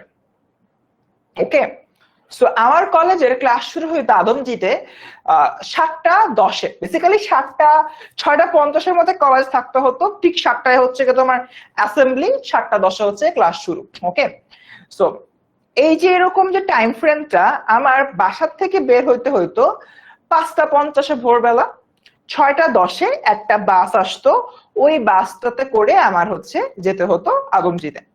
এরপর আদমজিতে যাওয়ার পরে দুপুর 1:30 পর্যন্ত আমাদের ক্লাস চলতো, 1:30 বা তোমার 2টা পর্যন্ত। তারপরে হলো গিয়ে 3টা থেকে বিকাল 5টা পর্যন্ত হলো গিয়ে আমার কোচিং থাকতো। না 5টা না, 3টা থেকে 4:30, 4:30 থেকে হচ্ছে গিয়ে 3:30 5:30 6টা, 3টা থেকে 6টা পর্যন্ত হলো কি আমার কোচিং থাকতো। সো এরকম একটা জায়গা থেকে আমার যখন এই ধরনের একটা রুটিনের মধ্যে আমি বাধা পড়ে যাই, তখন আসলে বাসায় এসে পরদিন ক্লাসে যাওয়ার মতো আমার কোনো শক্তি থাকতো না। সো যে বিষয়টা হচ্ছে কি আমার প্রবলেম হইতো, ক্লাসের অনেক পড়াই আমি ভালোভাবে বুঝতে পারতাম না, আমার জাস্ট টাফ একটা জার্নির জন্য। এরকম একটা জায়গা থেকে এই স্লাইডে কি বলছে যে কাজী এক্সামিনের সময় মানে পরীক্ষার সময় যখন এডেন একটা বন্দরের নাম জিজ্ঞেস করতে পারতাম না, পার্সিয়ার বন্দরের কথা জিজ্ঞেস করে পারতাম না, তোগলক খায়ের কথা জিজ্ঞেস করলে পারতাম না, মানে এই পড়াগুলো যখন মৃত্যুঞ্জয় বা মৃত্যুঞ্জয়ের ফ্রেন্ডদেরকে জিজ্ঞাসা করা হতো তারা পারতো না, কারণ এত ডিস্টেন্স যাতায়াতের কারণে। এবং পরবর্তীতে যখন রেজাল্ট দিত, রেজাল্টে যখন আমি খারাপ করছি, তখন আমি কি বলতাম যে এই স্কুলে মাস্টাররা পড়াইতে পারে না, বা এই স্কুলটা ভালো না, এই স্কুলটা খারাপ। খুবই সিম্পল একটা হচ্ছে কিন্তু বিষয় এখানে বলা হচ্ছে কি একটা বিষয়, তোমার রেজাল্ট যখন খারাপ হয়, মোস্ট অফ দ্য কেসে আমরা গার্জিয়ানদেরকে দুইটা হলো গিয়ে কি বলে অজুহাত দিই। নাম্বার 1, এবার সবার রেজাল্ট খারাপ হয়েছে। নাম্বার 2, আরে বইও না, ক্লাসে টিচাররা ভালো করে পড়ায় নাই তাই আমার এরকম রেজাল্ট খারাপ হয়েছে, রাইট? ঠিক এই জিনিসটাই এখানে মূলত বলা হচ্ছে। রূপন্তী শেখ 2বার বললো ভাইয়া বুঝতাম না লাইটটা। রূপন্তী আপু একটু আমায় কাইন্ডলি জানান কোন লাইনটা বুঝেন নাই? ভাই একটু পরে মাগরিবের আজান দেবে। হ্যাঁ আমি জানি, তুরহান মোস্ট প্রবলেম আমি জানি। আচ্ছা, তো এরকম একটা জায়গা থেকে এই সম্পূর্ণ প্যারাটা মূলত বলা হচ্ছে। গেল আগাই। এবার এই যে সম্পূর্ণ গল্পটা রয়েছে, গল্পের একটা ছেলের কথা বলা হবে, যে ছেলের নাম কি মৃত্যুঞ্জয়। সে আমাদের চেয়ে ছিল বয়সে অনেক বড় এবং কোথায় পড়িত? 3rd ক্লাসে পড়িত। 3rd ক্লাস মানে কি বাচ্চারা? 8ম শ্রেণী, ঠিক আছে। এরপর দেখি কবে যে প্রথম 3rd ক্লাসে উঠিয়াছিল এই খবর আমরা কেউই জানিতাম না, সম্ভবত তাহা প্রত্নতাত্ত্বিকের গবেষণার বিষয়। মানে আমরা আদু ভাইয়ের কথা শুনেছি না, এই আদু ভাইয়ের কথাটাই বেসিক্যালি এখানে বলা হচ্ছে। রূপন্তী আমরা তখন পুরোটাই বুঝিয়েছি, ক্লাসের টাইম কিন্তু শেষ হয়ে আছে, ক্লাসের পর রেকর্ডের অংশে এই পার্টটুকু একটু তুমি টেনে দেখে নিও। আচ্ছা, তো যেটা হলো গিয়ে বলছিলাম, আমরা সবাই কিন্তু আদু ভাইয়ের কথা হলো গিয়ে পড়েছি, রাইট? এই যে আদু ভাইয়ের কথাটা রয়েছে, সে আদু ভাইয়েরই আরেকটা তোমার উদাহরণ হলো কে আমাদের মৃত্যুঞ্জয়। এবার আমরা এখানে দেখি মৃত্যুঞ্জয় আসলে অনেক একটা সময় ধরে 8ম শ্রেণীতে পড়াশোনা করছে। এই যে তোমার 8ম শ্রেণীতে পড়াশোনা করার বিষয়টা, সে কবে 8ম শ্রেণীতে উঠছে এটা নিয়ে আসলে তোমার কেউই হলো গিয়ে জানে না, এটাই মূলত এখানে বলা হচ্ছে। ঠিক আছে, তো মৃত্যুঞ্জয় কোন ক্লাসে পড়তো? সে 3rd ক্লাসে পড়তে, এটা আমরা জেনে নিয়েছি। আমাদের রূপন্তী একটা যেহেতু প্যারা নিয়ে প্রশ্ন করছে, আমি একটু রূপন্তীকে এক বাক্যে বলে দিই। রূপন্তী দেখো, ওই যে স্লাইডটা রয়েছে তোমার, এই যে স্লাইডটা, এই স্লাইডটার মধ্যে একটা হলো কথা বলা হচ্ছে, কথা হচ্ছে যে গ্রামের স্টুডেন্টরা কেন ক্লাসের পড়া বোঝে না, তার কারণ তাদের বড় একটা পথ জার্নি করতে হয়, যাতায়াত করতে হয়। যাতায়াত করার কারণে সে ক্লাসের পড়া বোঝে না। ক্লাসের মধ্যে কি পড়ানো হয়? হিস্ট্রি পড়ানো হয় বা ইতিহাস পড়ানো হয়, এদের একটা বন্দর সেটা নিয়ে পড়ানো হয়, পার্সিয়ার বন্দর নিয়ে পড়ানো হয়, তোগলক খাকি নিয়ে পড়ানো হয়, এই সকল বিষয় নিয়ে মূলত ক্লাসে পড়াশোনা করা হয়। বাট তারা ক্লাসে ভালোভাবে পারফর্ম করতে পারে না, তার কারণ এত বড় জার্নির কারণে। এবং পরবর্তী রেজাল্ট খারাপ হলে স্টুডেন্টরা বলে ক্লাসে টিচাররা ভালো পড়াইতে পারে না, স্কুলটা খারাপ, ক্লাসে সবাই খারাপ রেজাল্ট করছে, এই ধরনের অজুহাত দেয়। That's it. তোমরা যারা ভাইয়ারা আপুরা বারবার জিজ্ঞাসা করছো এডেন মানে কি, তোগলক খা মানে কি, তাদের উদ্দেশ্যে বলতেছি শব্দার্থটা পড়ো, তারপর বুঝতে পারবে। শুরুতেই আমি এটা পড়াইছি। ওকে, ঠিক আছে রূপন্তী, আমি কিন্তু সামারাইজ করে দিয়েছি। ডান, আগাই। তাহলে তাহার 4th ক্লাসে পড়ার ইতিহাসে কখনো শুনি নাই, 2nd ক্লাসে উঠবারও ইতিহাসে কখনো শুনি নাই। তার মানে আমরা যদি হচ্ছে কি দেখি, মৃত্যুঞ্জয় পড়ে 8ম শ্রেণীতে, তার আগে রয়েছে 7ম শ্রেণী, তারপরে রয়েছে 9ম শ্রেণী। সবাই মৃত্যুঞ্জয়কে আসলে কি দেখেছে? মৃত্যুঞ্জয়কে সবাই আসলে দেখেছে তোমার 8ম শ্রেণীতেই পড়তে। তার আগে 7ম শ্রেণীতে পড়েছে কিনা কেউ তা জানে না, তারপরে সে 9ম শ্রেণীতে উঠেছে কিনা সেটাও কেউ জানে না। তার মানে মৃত্যুঞ্জয়ের যে আদু ভাই হওয়ার বিষয়টা, এটাই মূলত এখানে বলা হচ্ছে। ঠিক আছে, এবার দেখি মৃত্যুঞ্জয়ের বাপ মা ভাই বোন কেউই ছিল না, ছিল শুধুমাত্র গ্রামের এক প্রান্তে প্রকাণ্ড আম কাঁঠালের বাগান, এবং তার ছিল এক জ্ঞাতি খুড়া। এখানে আসলে আমরা মৃত্যুঞ্জয়ের কিছু ক্যারেক্টারিস্টিক সম্পর্কে জানবো। সবাই সবাই একটু মনোযোগ দাও, মানে এই জিনিসগুলো কয়েকটা স্লাইড ধরে আছে, আমি একবারে হচ্ছে তোমার সামারাইজ করে দিচ্ছি। ঠিক আছে, সবাই রেডি মৃত্যুঞ্জয়ের ব্যাপারে শোনার জন্য? আমাদের ক্লাসে কিন্তু টাইম ফুরিয়ে আসছে, একটু আমরা দ্রুত পড়বো। ঠিক আছে, তারপর একটু পরে মাগরিবের আজান দিবে, ঠিক 6টার সময় আমাদের আলাদা কিন্তু ক্লাস শেষ করতে হবে। সবাই রেডি? আমি এখন মৃত্যুঞ্জয়ের কয়েকটা হলো বিষয় সামারাইজ করে বলছি, সবাই একটু মনোযোগ দিয়ে শোনো বাচ্চারা। দেখো মৃত্যুঞ্জয়, মৃত্যুঞ্জয় এই যে বান্দাটা রয়েছেন, ইনি যে কাজটা হলো করতেছে সেটার ব্যাপারে কথাবার্তা বলবো। প্রথমে মৃত্যুঞ্জয় এমন একজন ব্যক্তি, তিনি একজন ব্রাহ্মণ। তিনি কি একজন ব্রাহ্মণ, মানে হিন্দু ধর্মের উঁচু জাতের একজন মানুষ, নাম্বার 1। নাম্বার 2, মৃত্যুঞ্জয় বাপ মা বেঁচে নাই, সে হচ্ছে কি এতিম। নাম্বার 3, মৃত্যুঞ্জয় ক্লাস 7-এ পড়ে, সরি ক্লাস 8-এ পড়ে। ক্লাস 7-এ কখনো পড়ছে কিনা বা ক্লাস 9-এ কখনো উঠছে কিনা কেউ হলো আমরা জানি না। নাম্বার 4, মৃত্যুঞ্জয় যেহেতু বাপ মা নাই, তাহলে মৃত্যুঞ্জয়ের কি আছে, মানে কে আছে, কোন রিলেটিভ আছে? একজন জ্ঞাতি খুড়া রয়েছে। এখন জিজ্ঞেস করতে পারো ভাই জ্ঞাতি খুড়া মানে কি? খুব সিম্পলি মুসলিমদের যে চাচা আছে না, মানে আমার যে চাচা তাকে আমি আমার জ্ঞাতি খুড়া বা এটাই বলতে পারি, এই ধরনের সম্পর্কে মানুষজন। নাম্বার যে 5, সেটা হচ্ছে আমাদের এই যে মৃত্যুঞ্জয় রয়েছে, মৃত্যুঞ্জয়ের একটা বিশাল আম বাগান আছে। নাম্বার 6, আম বাগান দিয়ে মৃত্যুঞ্জয় কি করে? মৃত্যুঞ্জয় আসলে আম বাগানটা আমের সিজনে বর্গা দেয়। আই রিপিট, কি দেয়? বর্গা দেয়। ওয়ার্ডটা তোমরা শুনছো কিনা আমি জানি না, বর্গা দেয়। এখন এখানে বর্গা দেওয়া মানে কি? বর্গা দেওয়া মানে হচ্ছে, সাপোজ আমার একটা আম বাগান আছে, এখন আমি কি একা কখনো হচ্ছে গিয়ে তোমার সে আম বাগানের আম সব পারতে পারবো না। তাই আমি যেটা করব, কোনো এক আম চাষিকে ডাকবো বা আমের ব্যবসা করে এমন লোককে ডাকবো, ডাইকা হচ্ছে কি হলো কি বলবো যে ভাই এই হলো কি আমার আম বাগান, এই আম বাগান থেকে যত আম আছে তুমি এই আম নিয়ে নিবা, আম বিক্রির একটা লভ্যাংশ আমার সাথে শেয়ার করবা।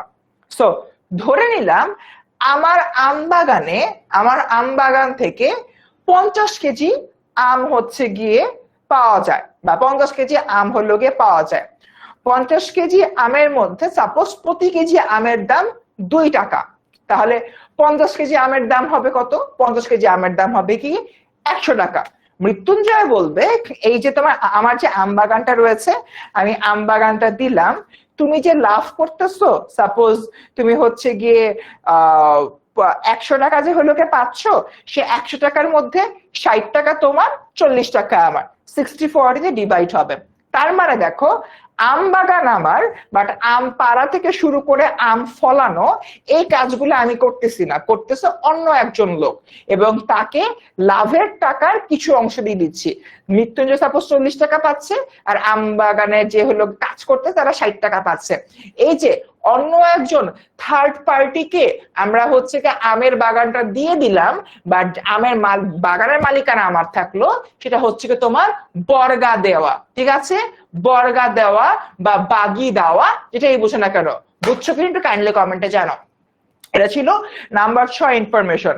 নাম্বার 7, মৃত্যুঞ্জয়ের যেহেতু মোটামুটি টাকা পয়সা ভালোই ছিল, তার নিজস্ব হলো আম বাগান থাকার কারণে এই জায়গা থেকে মৃত্যুঞ্জয় তার অনেক ফ্রেন্ডদেরকে হেল্প করত।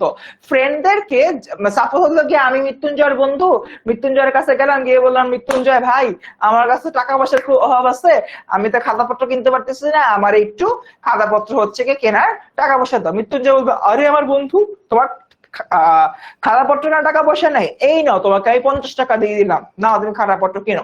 সো বেসিক্যালি মৃত্যুঞ্জয় নানান ভাবে তার ফ্রেন্ডদেরকে হেল্প করতো। নাম্বার 8, মৃত্যুঞ্জয় তাদের যে বন্ধুদেরকে সহায়তা করত, সাহায্য করত, আল্লাহর দুনিয়ায় এই মানুষগুলা মৃত্যুঞ্জয়ের বিপদে মৃত্যুঞ্জয়ের দিকে কখনো ফিরেও তাকাইতো না, তার মানে এরা স্বার্থপর বন্ধু। নাম্বার 9, মৃত্যুঞ্জয়ের যে জ্ঞাতি খুড়া বা চাচা ছিল, এই লোকটা একটা অর্থলোভী জমি লোভী মানুষ ছিল। জ্ঞাতি খুড়ার টার্গেট ছিল মৃত্যুঞ্জয়ের আম বাগানটা সম্পূর্ণরূপে নিয়ে নিবে, এবং এরকম একটা জায়গা থেকে জ্ঞাতি খুড়া যে কাজটা করত, মৃত্যুঞ্জয়ের নামে নানান রকম দুর্নাম রটাইতো, যে সে গাঁজা খায়, সিগারেট খায়, ইয়াবা খায়, গুলি খায়, ইত্যাদি ইত্যাদি ইত্যাদি। তা এরকম একটা জায়গা থেকে আমরা মৃত্যুঞ্জয় 9টা বৈশিষ্ট্য সম্পর্কে জানতে পারি। সেটা কিন্তু আমাদের পরবর্তী যতগুলো স্লাইড রয়েছে সবগুলা স্লাইডে কিন্তু এখানে বলা হয়েছে। আমি যে বর্গা দেওয়ার কথা বলতাম, এই বর্গা দেওয়াটাই বইতে জমা দেওয়ার কথা মূলত বলা আছে। আশা করছি হলো গিয়ে বুঝতে পারছো। তো আমরা কিন্তু এতটুকুই মৃত্যুঞ্জয়ের কিন্তু অনেক কথা হলো গিয়ে শুনলাম। তবে এই যে একটা লাইন অনেক বেশি ইম্পর্টেন্ট, ব্যাখ্যা করা দরকার। গ্রামের মধ্যে মৃত্যুঞ্জয়ের ছিল এমনই সুনাম, ঋণ স্বীকার করা দূরে থাক, ছেলে তাহার সাথে কথা কহিয়াছে, এই কথা কোনো ভাব বত্র সমাজে কবুল করে চাইতো না। গ্রামের মধ্যে মৃত্যুঞ্জয়ের এমনই সুনাম, অর্থাৎ মৃত্যুঞ্জয় যে মানুষদেরকে হেল্প করতো, বাট ওই মানুষগুলা এতটাই বেশি স্বার্থপর ছিল, তারা মৃত্যুঞ্জয়ের দিকে কোনো ফিরেও তাকাইতো না। কারণ মৃত্যুঞ্জয় প্রথমত আদু ভাই, দ্বিতীয়ত ওই যে মৃত্যুঞ্জয়ের জ্ঞাতি খুড়া হইলো শোনাইছে সে গাঁজা খায়, গুলি খায়, ইত্যাদি ইত্যাদি। তাই মৃত্যুঞ্জয়ের কাছ থেকে মানুষ সাহায্য নিত, কিন্তু মৃত্যুঞ্জয়ের দিকেও ফিরেও তাকাইতো না। সবাই খুবই স্বার্থপর, লোভী, মৃত্যুঞ্জয়ের এগেনস্টে এরকম একটা কাজ করতো। বুঝছো কিনা কাইন্ডলি একটু আমাকে জানাও। ওকে, রাজশাহী বোর্ড 2000 সালের প্রশ্ন, 22 সালের প্রশ্ন, গ্রামের মধ্যে মৃত্যুঞ্জয় ছিল এমনই সুনাম। সুনাম অর্থটি আসলে কোন অর্থে ব্যবহৃত হয়েছে একটু কাইন্ডলি আমাকে জানাও।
ওকে, ডান,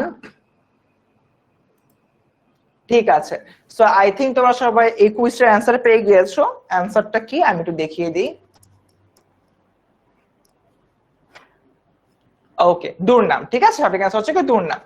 এবার দেখি পরবর্তীতে, এরবার দেখা যাচ্ছে যে অনেকদিন মৃত্যুঞ্জয় দেখা নাই, একদিন শোনা গেল সে মরমর, সে হচ্ছে প্রায় মরে মরে গেছে এরকম। এবং দেখা যাচ্ছে যে আমাদের এই যে গল্পের একজন কথক রয়েছেন, গল্পের কথককে যিনি গল্পটা ডেসক্রাইব করতেছে, তার নাম হচ্ছে কি ন্যাড়া। ন্যাড়া অনেক সময় মৃত্যুঞ্জয়ের মিষ্টান্নের সদ্বয় করেছে, মানে মিষ্টান্ন বলতে এখানে টাকার সদ্বয়, অর্থাৎ মৃত্যুঞ্জয়ের কাছ থেকে টাকা নিয়ে তিনি হলো গিয়ে নিজে চলেছেন এমন। তাই এরকম একটা জায়গা থেকে এই লোকটা অর্থাৎ ন্যাড়া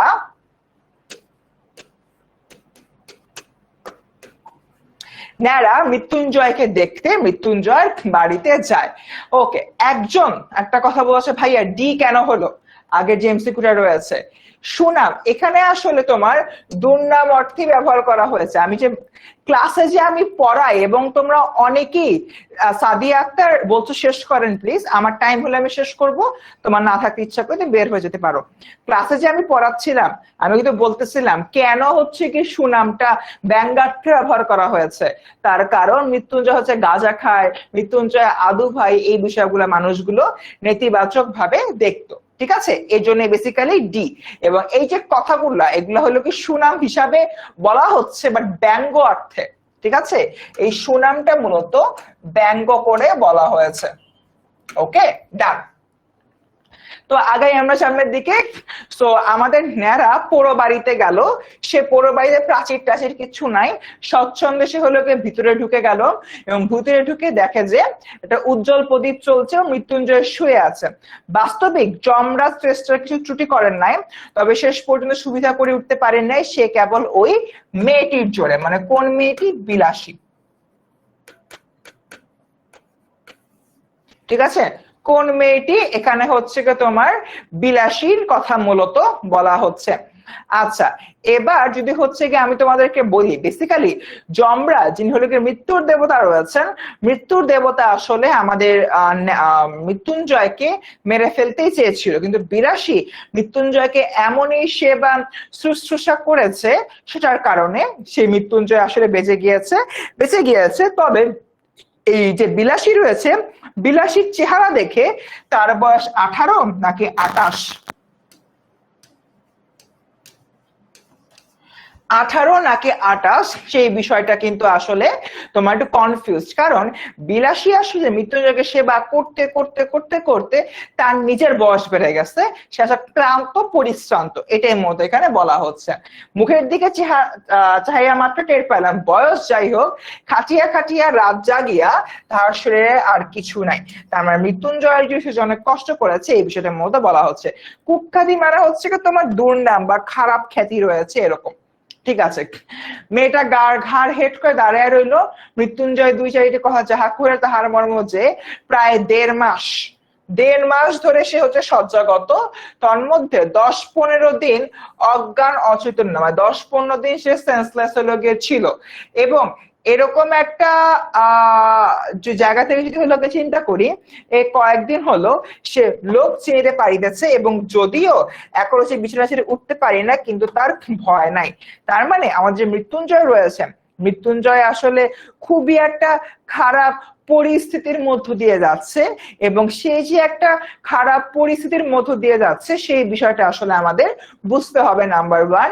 এবং নাম্বার 2, 1.5 মাস ধরে সে বিছানায় শয্যাগত রয়েছে, এবং সে 10-15 দিন ধরে প্রায় সেন্সলেস অবস্থায় রয়েছে।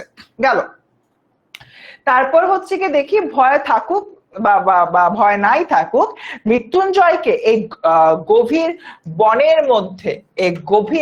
মধ্যে একাকী যে মেয়েটা বাঁচিয়ে তুলিবার ভার লয়ে আছেন, সে অনেক গুরুতর। মৃত্যুঞ্জয়ের যে বাড়িটা ছিল, সেই বাড়িটা আসলে কোথায় ছিল? সেই বাড়িটা আসলে একটা বনের মধ্যে হলো গেছিল। ঘাড় হেট করা মানে হচ্ছে কি এরকম করে ঘাড় হেট করে কথা বলা, বা হলো চুপচাপ দাঁড়িয়ে থাকা। আচ্ছা, মৃত্যুঞ্জয়ের বাড়িটা আসলে বনের মধ্যে ছিল।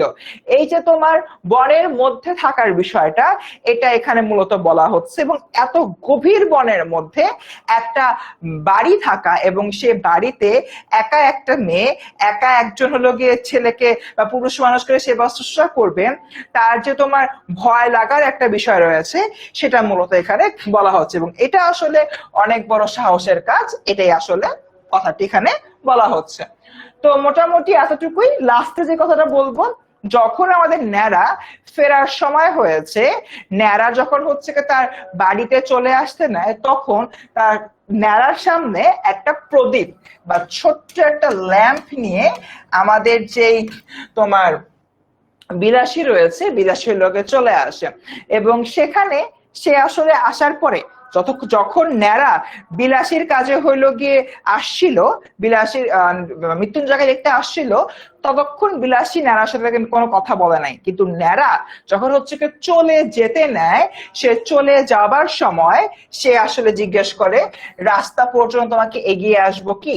তার কারণ হচ্ছে গিয়ে ঘন জঙ্গল, যে ঘন জঙ্গলে যে কোনো সময় যে কোনো প্রকার সমস্যা হতে পারে, সেই জায়গা থেকে আসলে মূলত আলোক চুক্তিটি বিলাসী আমাদের মৃত্যুঞ্জয়কে করেছিল। দুঃখিত, বিলাসী আসলে মৃত্যুঞ্জয়কে না, ন্যাড়ার উদ্দেশ্যে করেছিল। সো এটাই হচ্ছে কি আমাদের পার্ট 1 এর শেষ।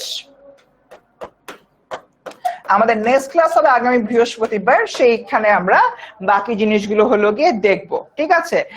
এন্ড ক্লাসের পরে তোমাদের উদ্দেশ্যে আমি একটা ছোট ভিডিও দিব, সেই ভিডিওতে হচ্ছে কারণ আমরা পরবর্তীতে গ্রুপে কথা বলবো। And tata bye bye obviously. And ক্লাসের ব্যাপারে তোমরা আরেকটু মনোযোগী হবার জন্য আমি তোমাদেরকে সাজেশন দিব।